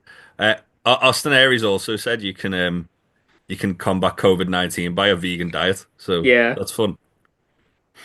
And is he for eating many bananas or against? For eating many bananas. Can't that kill you? Eating too many bananas can kill you. It's like 10,000 bananas in one sitting. No, it was something like he said, like, people should aim to eat 4 bananas a day or something like that. So anyway, so Kurt Angle's team of future cancellation victims, and Bobby Lashley took on, at that point, the Beatdown Clan was MVP, Samoa Joe, Loki, and Kenny King. You know, when people said Samoa Joe's wasted a lot of his like Hall of Fame career doing like mad, stupid shit, this is what they're probably talking about. So that was also in Lethal Lockdown. They lost to Team Angle. Then they went into a feud against a new stable called The Rising. So this comprised of Drew Galloway, who you may now know. Yeah, we actually just spoke about this recently. Eli Drake, who is LA Knight. Yeah. The undeniable Kavorka, Eli Drake, yeah. And Micah, who was Tonga Loa. Yeah, the Tonga Loa was involved in this. Faye is just like, if you're not watching the video version of this, Faye is like, Faye's muted and looks really upset. If Faye was a Pokemon, she'd be hurting herself in her confusion right now. Put it that way. Literally, this is what I'm going through. I don't want to. What are you supposed to do when you're faced a situation that pits Loki and Tonga Loa in the same space? I just don't want to perceive this. I think TNA deserve to die with all this shit. Potential record for the most CTE in one match. So this Beatdown Clan group, then they had a few more members. They had Sean Hernandez, formerly of LAX, of the recently retired Homicide. We need to talk about that as well in a second. We do. Yeah. And anyway, so what happens now is basically TNA MVP says to TNA management, "Can we add Hernandez to this group in for shoot?" And they say, okay. So they sign him to a contract, and TNA at this point, they weren't doing too hot financially. And so what they would do is they would fucking shock horror. Yeah.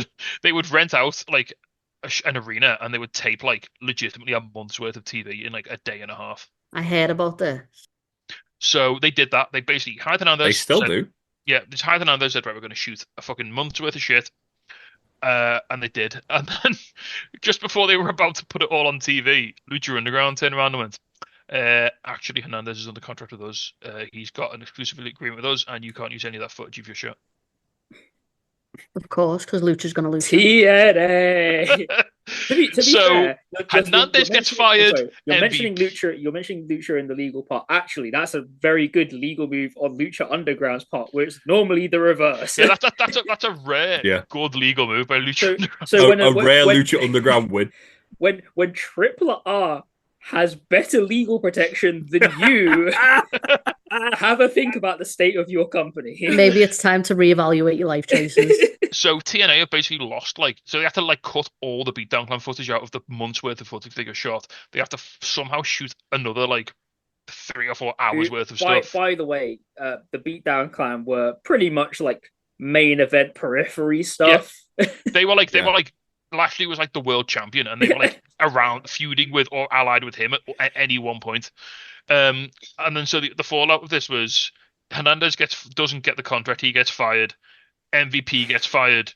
I think Kenny King gets fired. Yeah. It costs 4 people their jobs and nearly kills the company. I am so confused. How can you fumble this bad? I just don't understand. By not paying attention and because I think reading your stuff. TNA's but not just going, hey, you're not under contract. I think the override ethos was if I don't see it, it's not illegal. I think close my eyes all the time. It's fine. I think they were probably thinking... If we don't know it's contract tampering, then it can't be contract tampering. Yeah. I feel like they were probably thinking, oh, you know what? Like, no one watches TNA. No one's going to give a shit. At this point as well, weren't they like trying to sign like the fucking Lucha Bros from Lucha Underground as well? Yes.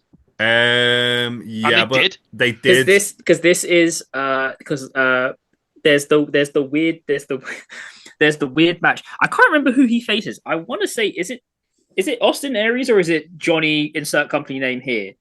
Penta. Yeah.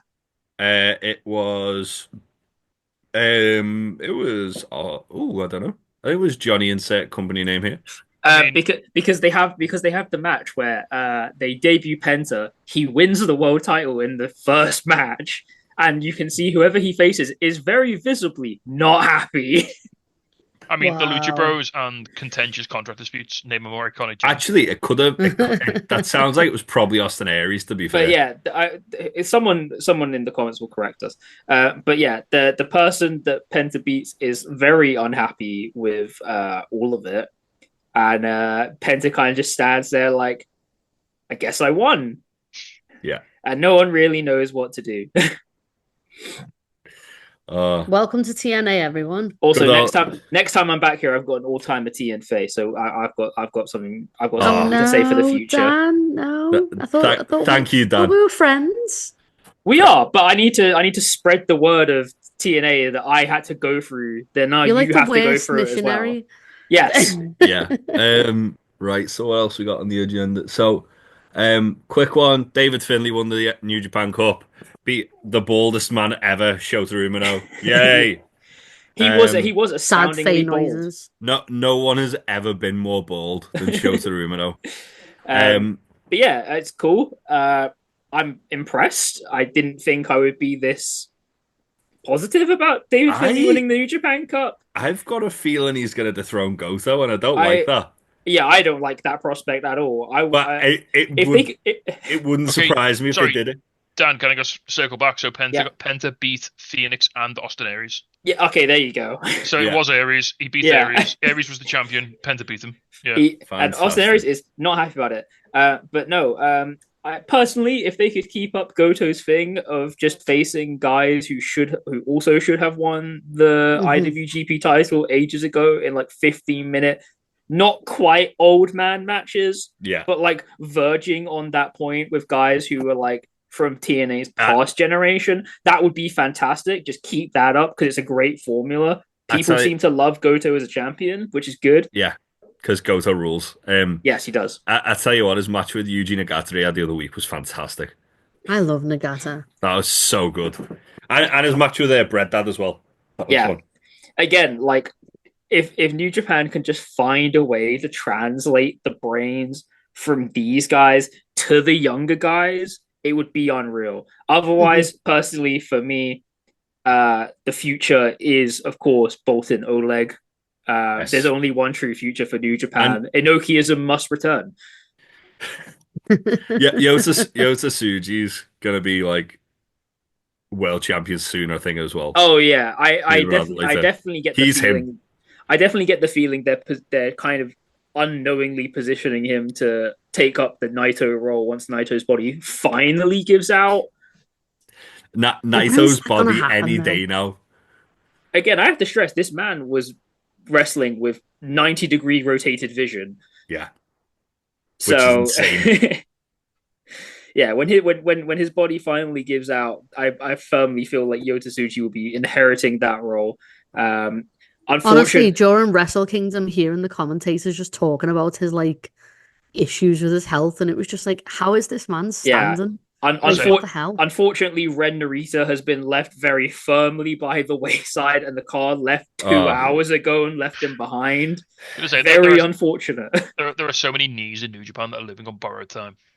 Oh, yes. Like the last time I saw Muscle Fibers this cooked, I was looking at my slow cooker. I mean, Takeshita's wrestling Tanahashi in a couple of weeks. He's gonna.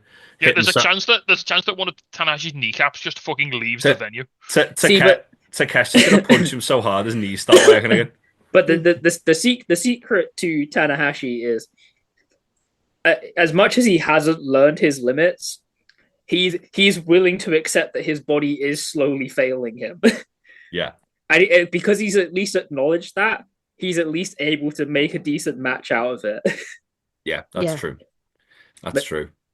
But no, in what we call the anti-Chris Jericho. Yes. Yes. I'll be interested to see how the picture all lays out. Again, I'm very firmly enjoying Goto as champion. It looks like once again New Japan has gone to Shingo and said, "Yeah, that's it, buddy.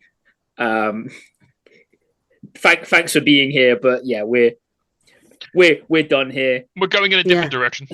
Which makes me sad because Shingo's awesome. And again, I hope that Shota can really pull this new thing off because he's kind of been stuck in a bit of a dearth recently. Well, Shota was trying to be like kind of like an amalgamation of like Naito Okada and Tanahashi. Yeah. And it just didn't work because it didn't feel authentic. Whereas now he's come looking like a completely new man. Yes, I think it's a good thing. I miss his hair. It's literally the baldest anyone's ever been. It makes me sad. To be fair, I think the one thing that potentially New Japan does have going for them right now is that the young ace market in Japan is quite weak. Yeah. Miyahara is going, and Kaito, man. Oof. That Okada match really did a number on his reputation. Yeah, it did. Oh, God. I love that. Yeah, it'll be interesting to see the way New Japan goes. I'll be interested to see how David Finlay goes and what the next steps are. I feel I've got the fear they're going to give him the belt. I feel if they give it to any Gaijin, it should be Gabe probably. Please don't. Because please don't. Yeah. Or Driller. Just give it to Driller. That'd be nice. Give it to Driller. I love that. Like, I fear three things right now in 2025: nuclear war, the rise of right-wing politics, and a David Finlay world title reign. Yeah. That train's never late. Any day now. Right. Let's end on a high. He's not even the best Finlay. He's the third worst Finlay. That's true. Also, can we go back to TNA and talk about Homicide retiring? Yeah, well, let's. So that's what we were going to do. A bonus TNFA for you is Steel Asylum. Yeah. Yes, it's time. What? Steel Asylum, the greatest match in TNA history. Okay, so what Faye? What I would like you to picture, right? Is I'd like you to picture. Oh. Don't worry, Dan. I'm going to send her a picture now so we can watch her reaction. Send her a picture, but I want to describe it. I want to set the scene, you know. Okay, Faye. What I would like you to picture is I'd like you to picture something akin to a Hell in a Cell match, right? But now imagine the cell is tight to the ring. I also want you to imagine that it's tied to the ring. Tight to the ring. It's not it's not got the loose space around it that the cell does. Okay, I want you to imagine that. It's in the group chat. Now, what I also want you to imagine is it's not like a cell in the traditional sense. It's actually a dome. And then what I want you to imagine is the dome has a hole in the middle of the top. You know. Why does it have a hole? Don't worry about it. Oh, what's that? That's the Steel Asylum. I want to let you know, as far as I'm aware, the Steel Asylum never had escape rules. It was just there for flavor. No, I think it did have escape rules. Did it have escape rules? Wasn't it the first person to escape through the top one? It might have been. Because I might be confused. That was the whole thing with the finish. I'm confusing it with looks Lethal so Lockdown. much worse than I remember. Yeah. That's upsetting. So you have this dome. You have this dome thing right around the ring. Okay, and the aim is to try to escape it. Now, there's one thing that T and don't worry. I'm gonna edit this into the video. There we go. So there's one thing that TNA didn't think about, which is that climbing on a curve is quite hard. Like, unless you're an experienced climber. And then they said to wrestlers, just to put it in perspective, that's called bouldering, and they do it in like the fucking Olympics, and it's really hard. And then TNA said, "No, you guys can do that though."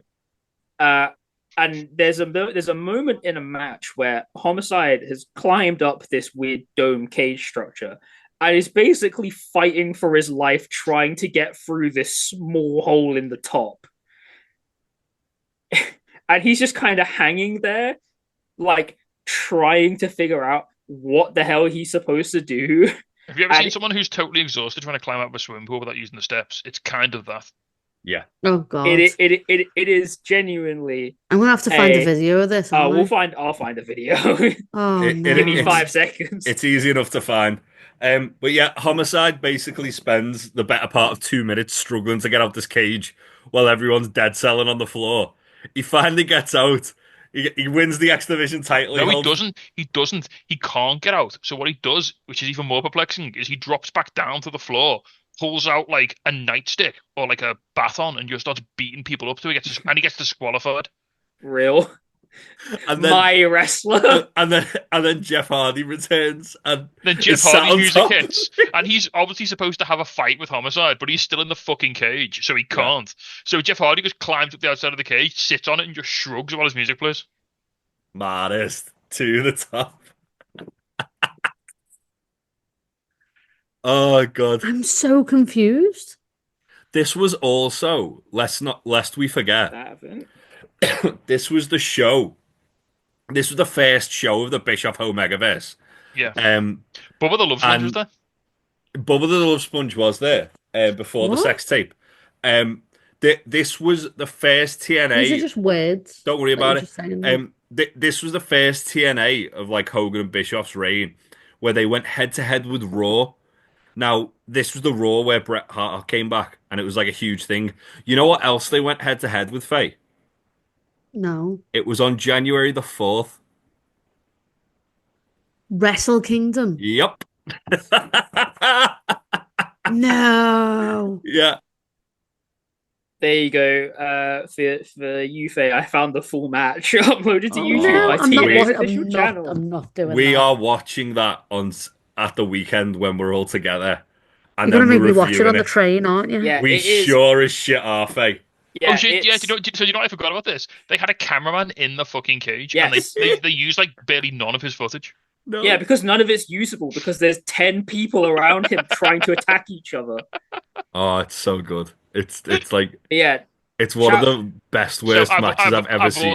I've also linked in I put on Discord as well, Dan. I've also linked the WrestleCrap article about this, which is fucking it's glorious. Yeah. Let none of this put aside the fact that Homicide is one of the greatest independent wrestlers of the last 20 years. Oh yeah, so to counteract all that, the match that got in 2009, the match that got me back into pro wrestling was on TNA's YouTube channel was Homicide versus Amazing Red. Genuinely like killer ROH guy, was completely different to so many other people that they had over there. One of the most unique talents. No one like him since, no one like him then. Many people have tried to imitate what he does, but no one does it with the level that he does. Also, should have had a run in one of those guys who came around 10 years too soon.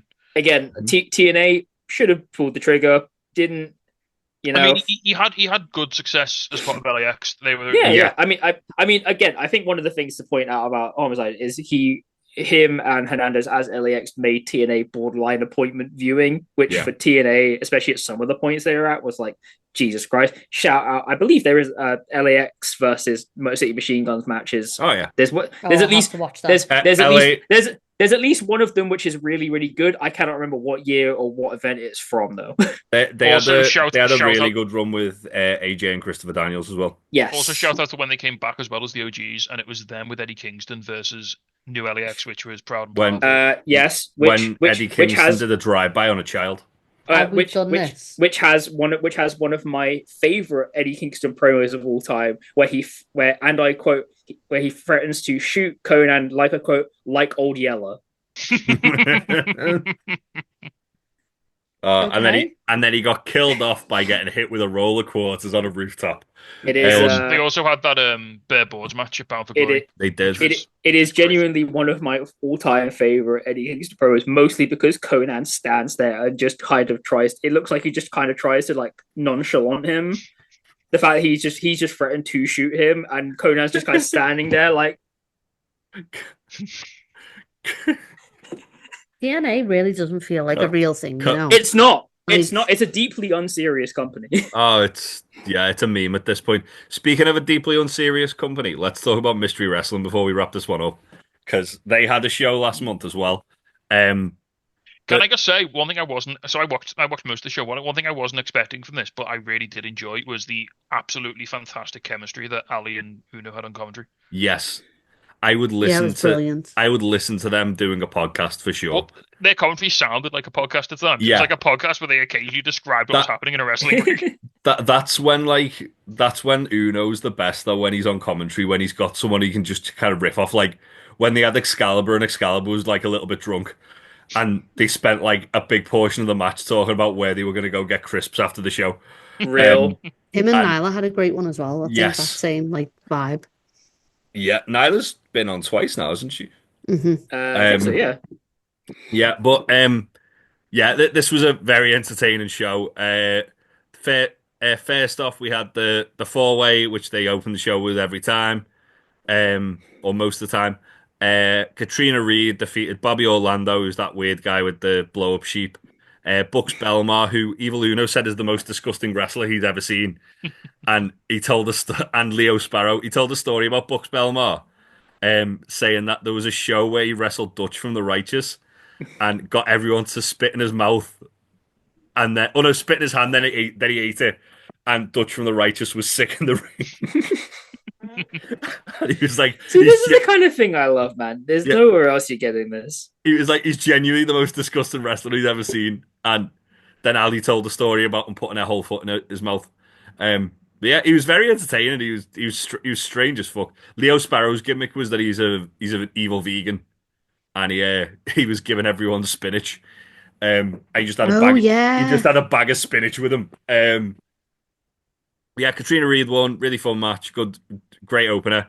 Next up, we had Alex Reynolds versus Vaughn Vertigo, and this devolved. This was a really good match. Like, you forget how good the wrestler Alex Reynolds is. Yeah, Reynolds showing his chops off in this match. It was great. You don't really get to see him actually have his working boots on much anymore. It devolved very quickly into they were trying to cut each other's hair because they were arguing over who had the better hair.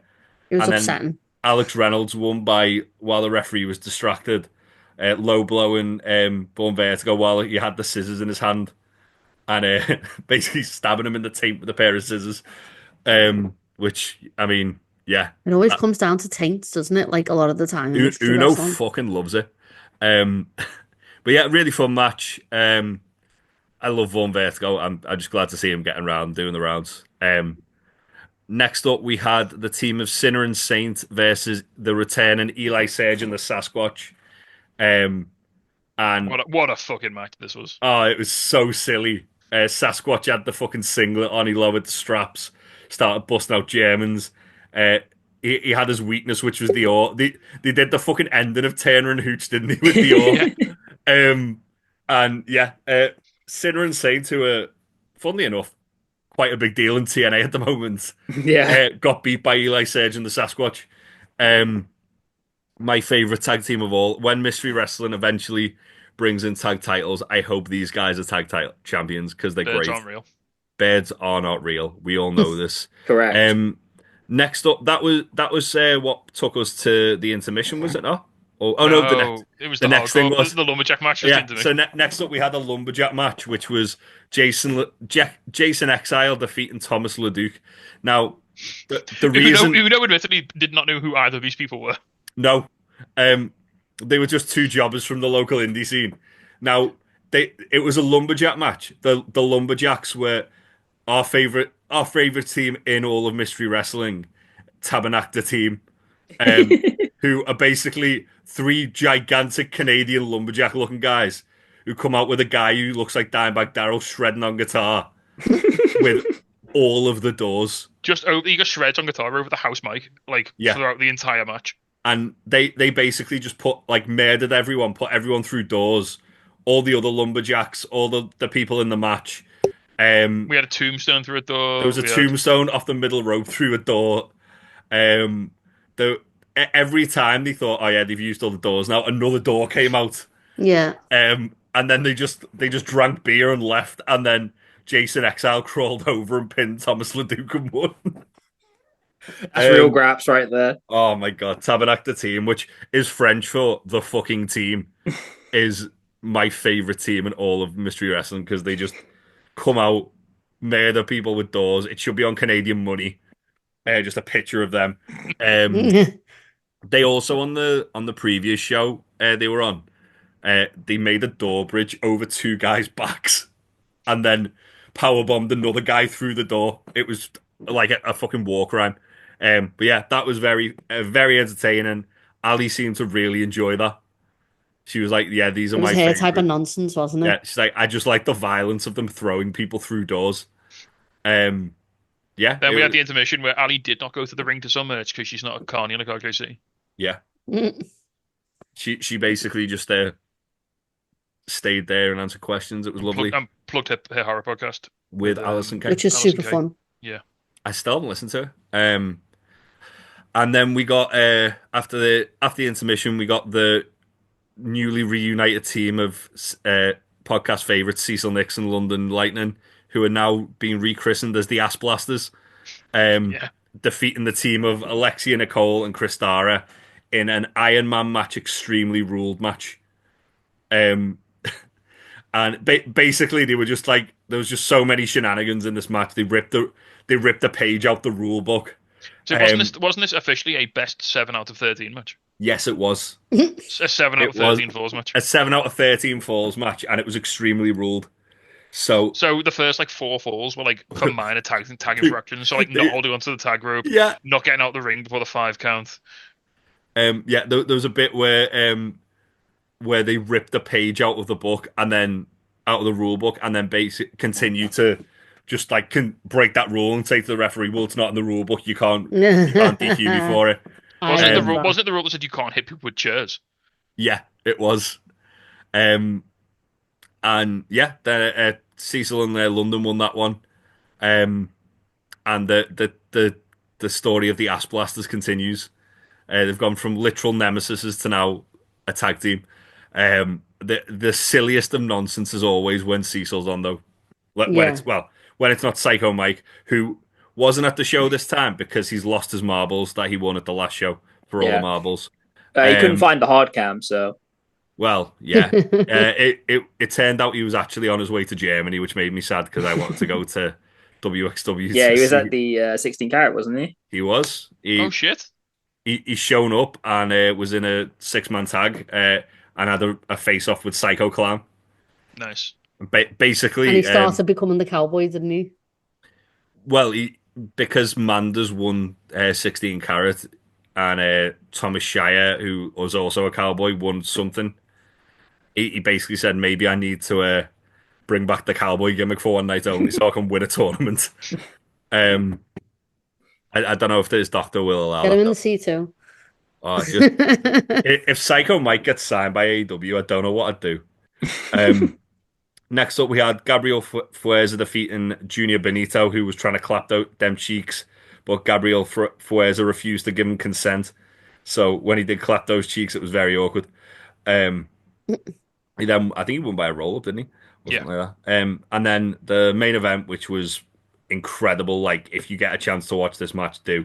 Gabe Kidd versus Stu Grayson, which was just Stu Grayson's just low key putting the best bangers out on Mystery Wrestling, isn't he? He's always been a really good. He's always been a really good wrestler. It's just going away. Going away, having really solid matches in just a really random place. Truly, he is following in the Chikara mold. Yes. I was going to say this is so. I've compared Mr. Wrestling to Chikara quite a lot. And this was in the truest sense of Chikara show, in which you had a load of absolute bollocks on the undercard, which was really fun. And then the main event was just 2 stiff guys killing. You just have an absolute mess of just whatever comedy tags, whatever, and then you just have Eddie Kingston versus Claudio Castagnoli just on the main event. Here is 2 hours of Chuck Taylor bullshit. And then now Eddie Kingston will kill a man in the main event. And here we are now. It's just, here is 2 hours of random shit, and then here is Gabe Kidd and Stu Grayson doing actual murder. Here's 2 hours of comedy, and then at the end, here's Eddie Kingston and Claudio having an All Japan main event. It's wild because the Mystery Wrestling show before that had here's Stu Grayson and Michael Oku at the beginning. Yeah. And it's going to be one of the matches of the year. The tournament was weirdly professional graps all the way through. We were back to normal business this time. It was great. Stu had a banger on the last show as well against Cruel, which I didn't expect it to be as good as it was. Stu just doing like the baby face, just getting defeated. It was great. I want to reiterate, if anyone does want to watch Mystery Wrestling, keep an eye on their social media for the next one. I think it's in April. The next one, I believe, is the 26th of April. I'm just going to find a date. It's always on 27th of April, I believe. It's on Evil Uno's Twitch channel. It's free to watch if you watch it live. Yeah. And if you're in the UK, it's normally on a Sunday night at about 10 o'clock. Yeah. Which is like really good time to watch them wrestling. If you got the Sunday sides before you go back to work on a Monday, just round off the weekend with some graps and the latest it's ever finished is like 1, and that was when they like massively ran over. It's like 2-ish hours normally, so you're normally in bed not long after midnight, so it's sound. Yeah, and you get Evil Uno just being silly on commentary. Yeah. He replies to comments on Twitch. He does. Yeah. And if you subscribe, is it the Patreon you subscribe to? You get like the press comments afterwards. Yeah, well, you get that on you get that on Twitch anyway. Like he just does that anyway on like the Twitch. You get dark matches on Patreon. Yeah, on Patreon for I think it's $5. You get the dark matches. You get podcast episodes. Podcast episodes. They've just done 10 questions with Cecil Nix, which I do want to listen to. Oh, nice. Nice. And they also do like a $50 tier. Reruns of the shows as well. For that price. For $50 tier, you get access to I think it's called Loot 7, which is Uno and Stu's wrestling schools videos, like, shows basically they do. And for certain tier you get like a poster, a signed poster. That's the $50 tier, same tier. So yeah, it's great. Support Mystery Wrestling because they're doing something that nobody else seems to really do. For my money, it's the freshest, like most inventive wrestling company that I've seen in the last sort of year or two. Yeah. If you want to be really happy, just watch Mystery Wrestling. And if like me, you liked Shikara and wanted to, like, what about that, but without all the sex pests? Like, that's it for you. I mean, yeah, Mystery Wrestling and Evil Uno is my promotion and promoter of the year for last year. Who you going to war for, Evil Uno or Mike Quackenbush? Come on. Exactly. Yeah, the choice is very, very easy. Fuck Mike Quackenbush. There we go. You know what? He'll fucking find us now and probably send us a DM. And in which case I say, don't bother, Mike. Fuck you. But yeah, I'm really excited about the next Mystery Wrestling show. We might, depending on when we record next month, we might have had Mystery Wrestling. By the way, Quack, if you listen to this, sell your fucking library to someone who's not a blurt so I can watch it. Sell Tony Khan the Shikara library so we can watch it, you prick. Or just the King of Trio shows. I'm alright with that. Yeah, that'll work. Yeah. That being said, is there anything else you want to cover while we're here, or no? But I do want to ask Faye to ask Pete next time she goes to Wrestle Island. When is he doing his trio show? I will. Yes. I'll ask him. His motherfucker's been teasing that for about 2 years. I know. Yeah, I mean, RevPro did do King of Trios, to be fair. Yeah, but if it's meant to be a cross promotion, like. But if they do that in Rock Ferry, I will turn up just foaming at the mouth. No ticket, no nothing, just there. They won't let me in. I'll look really dangerous. Are you saying, Tasty, if they get incoherence like RevPro did, you will be incoherent? Yeah, I will need to be physically restrained. I'm you just put a sausage roll in your mouth. Just turn up to the venue and just be like, "Look, I've got experience in this. You just got to let me in." I've seen like 7 King of Trios tournaments. I'm so angry that I missed that fucking Red Pro one because I can't even remember where I was. I was somewhere. We were in Poland for Zap's Stagger. We were because they fucking announced Ultramantis Black and I was like, "Are you shitting me?" Yeah. Motherfucker's doing his first show in England in about fucking 15 years, and I could have out the country. Black and the rest. Yeah. But yeah, very, very exciting time indeed to be a wrestling fan. Before we get out of here, Dan, where can people find you and your podcast? You can find us still on Twitter. The account's basically just there for posterity at this point. At Sweet Chinwag. We're also on Blue Sky at Sweet Chinwag. And we've just started posting again on our Instagram at Sweet Chinwag Podcast. So you can find us all there. We also have our new merch store opening up next week. Ooh, shiny. So we've got a whole bunch of new stuff coming through that. We're all managing it ourselves now, so it's all quite cool. Loads of new designs and classics as well.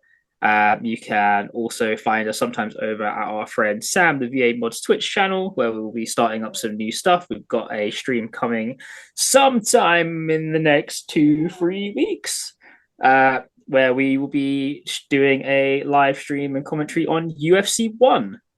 Oh. Also, if you want to hang out with any or all of us, please do consider joining the Untitled Wrestling Podcast Discord. Yes. So one thing you'll notice on Discord, me and Jay shitpost a lot. We're like machine gunners. We go fucking rat-tat-tat. Dan's like a fucking sniper. He doesn't post all the time, but when he comes in, every shot's a fucking headshot. It's great. I am limited by the fact that the place where I work has no phone signal. Well, Dan will just only an hour or two after the fact, Dan will just come and in then with a fucking golden bullet. I'll appear like 7 hours later with a joke I've been preloading. And another thing. Yeah. He's like Scaramanga, except without the third nipple, maybe. I can necessarily neither confirm nor deny. Also, we do a lot of gaming stuff on there as well. Yeah, we do. We do Ghosty Boys. We do Phasmophobia. If you want to watch Faye die in a house. We literally happened the other day when we were playing. Every time I played Phantasmaphobia with you, I've watched Faye die literally in front of me in a house, and then I've turned around, screamed, and ran away. we do keep threatening to stream it with the four of us, and I will get on that at some point. We're going to do that. We said at some point we do Sea of Thieves quite a lot. Sea of Thieves. I know we've opened up the idea of doing Baldur's Gate 3, which I know will be a logistical nightmare, but I'm open for it. I've also said, Jay, at some point I need to stream UFC with you. Yes, I will. And can we go back to doing the wrestling thing we did with Joe as well? Oh, pro wrestling. Get Dan in on that. Yeah. Absolutely. We need to tell more tales of Hans Mad Pills and Drugs Mule for sure. And when we get our streaming set up sorted out, we'll be back doing Mystery Backyard Wrestling Theatre, where we all sit around and watch random backyard promotions, some good, some very, very bad. Nice. And also our Stable Wars and AI wrestling stuff, where we get the computers on wrestling games to fight each other, and we all kind of nominally gamble on it. Oh, I love that. so it's basically Salty Beth. Kind of, yeah. It was where the first inductee to the Chinwag Wrestlers Hall of Fame, D'Lo Brown, was crowned. Wow. Nice. After he saved us from the outside invader. Do you want a D'Lo Brown fun fact, Dan? Sure. He once hugged my mum so hard I thought he was going to kill her. Faye, would you like a D'Lo Brown fun fact? Sure. He was briefly in a tag team with AJ Styles in 2003. Yeah. in TNA. Yeah. He was also a commentator in TNA when they came back and couldn't say Matt Cardona. Yes. I'm gonna expunge these from my memory, because the memories I have of D'Lo Brown are all really lovely from when he was at Top Rope. So well, that's when he nearly killed my mum. Yeah, because he was fucking so hammered because he'd been out watching the Liverpool match. He gives the best hugs. So the best. There you go. He also rang the Godfather and put him on speaker so we could all talk to him. Real? No, but the Godfather shouted at me 3 weeks later when I went to Telford because I didn't bring your beers to Telford. I got him to sign a pump clip, the Godfather, and he was so confused that someone made a beer off them. I was queuing up for Kenny, and he was and we were just talking because he was in the stall thingy, and he was like, "Why didn't you bring me any beers?" I was like, "I'm sorry." Oh yeah, we gave D'Lo so many. I bet he drank them all. D'Lo, it's like John Silver. John Silver drank FTR's beers. He sure did. That time I got an angry message, not an angry, but a confused message off Dax Harwood asking where his beer was. I was like, "Was it John Silver?" And he's like, "Oh, I bet he drank them all." On that note, we must bid you all adieu. Yes. So, good. No, I'm not going to do that bit. Thanks for listening to us. You know where to follow us. You know where to find us. I'm on Peaches and Power Bombs on Tuesday. Oh, sick. Hey! Traitor! But yeah, listen to that. And the odds are, if you found this podcast, you probably already know it well. So listen to that. Go listen to Faye. That's the one that Ray All Day's on, isn't it? Yeah. Oh, ask him some like really long-winded Adam Cole question from me. I'll let you do it. I will. Just because he always asks me that. Ask me if he's going to see the Wu-Tang Clan on their final tour. Yes. Okay. And can he take me? And can he take me with him? Yeah, and if he has a spare ticket, can I come? Yeah. Go listen to that. Oh shit! Yeah, Two Nations from Under 10's coming back. Woo! Season 4, baby. Well, when the show comes out, it's not imminent. Yeah, but we do also have something that we haven't announced yet coming soon. So bear with me on that one. But yeah, that's it for us. Thanks for listening to us. Bye. Bye. Bye.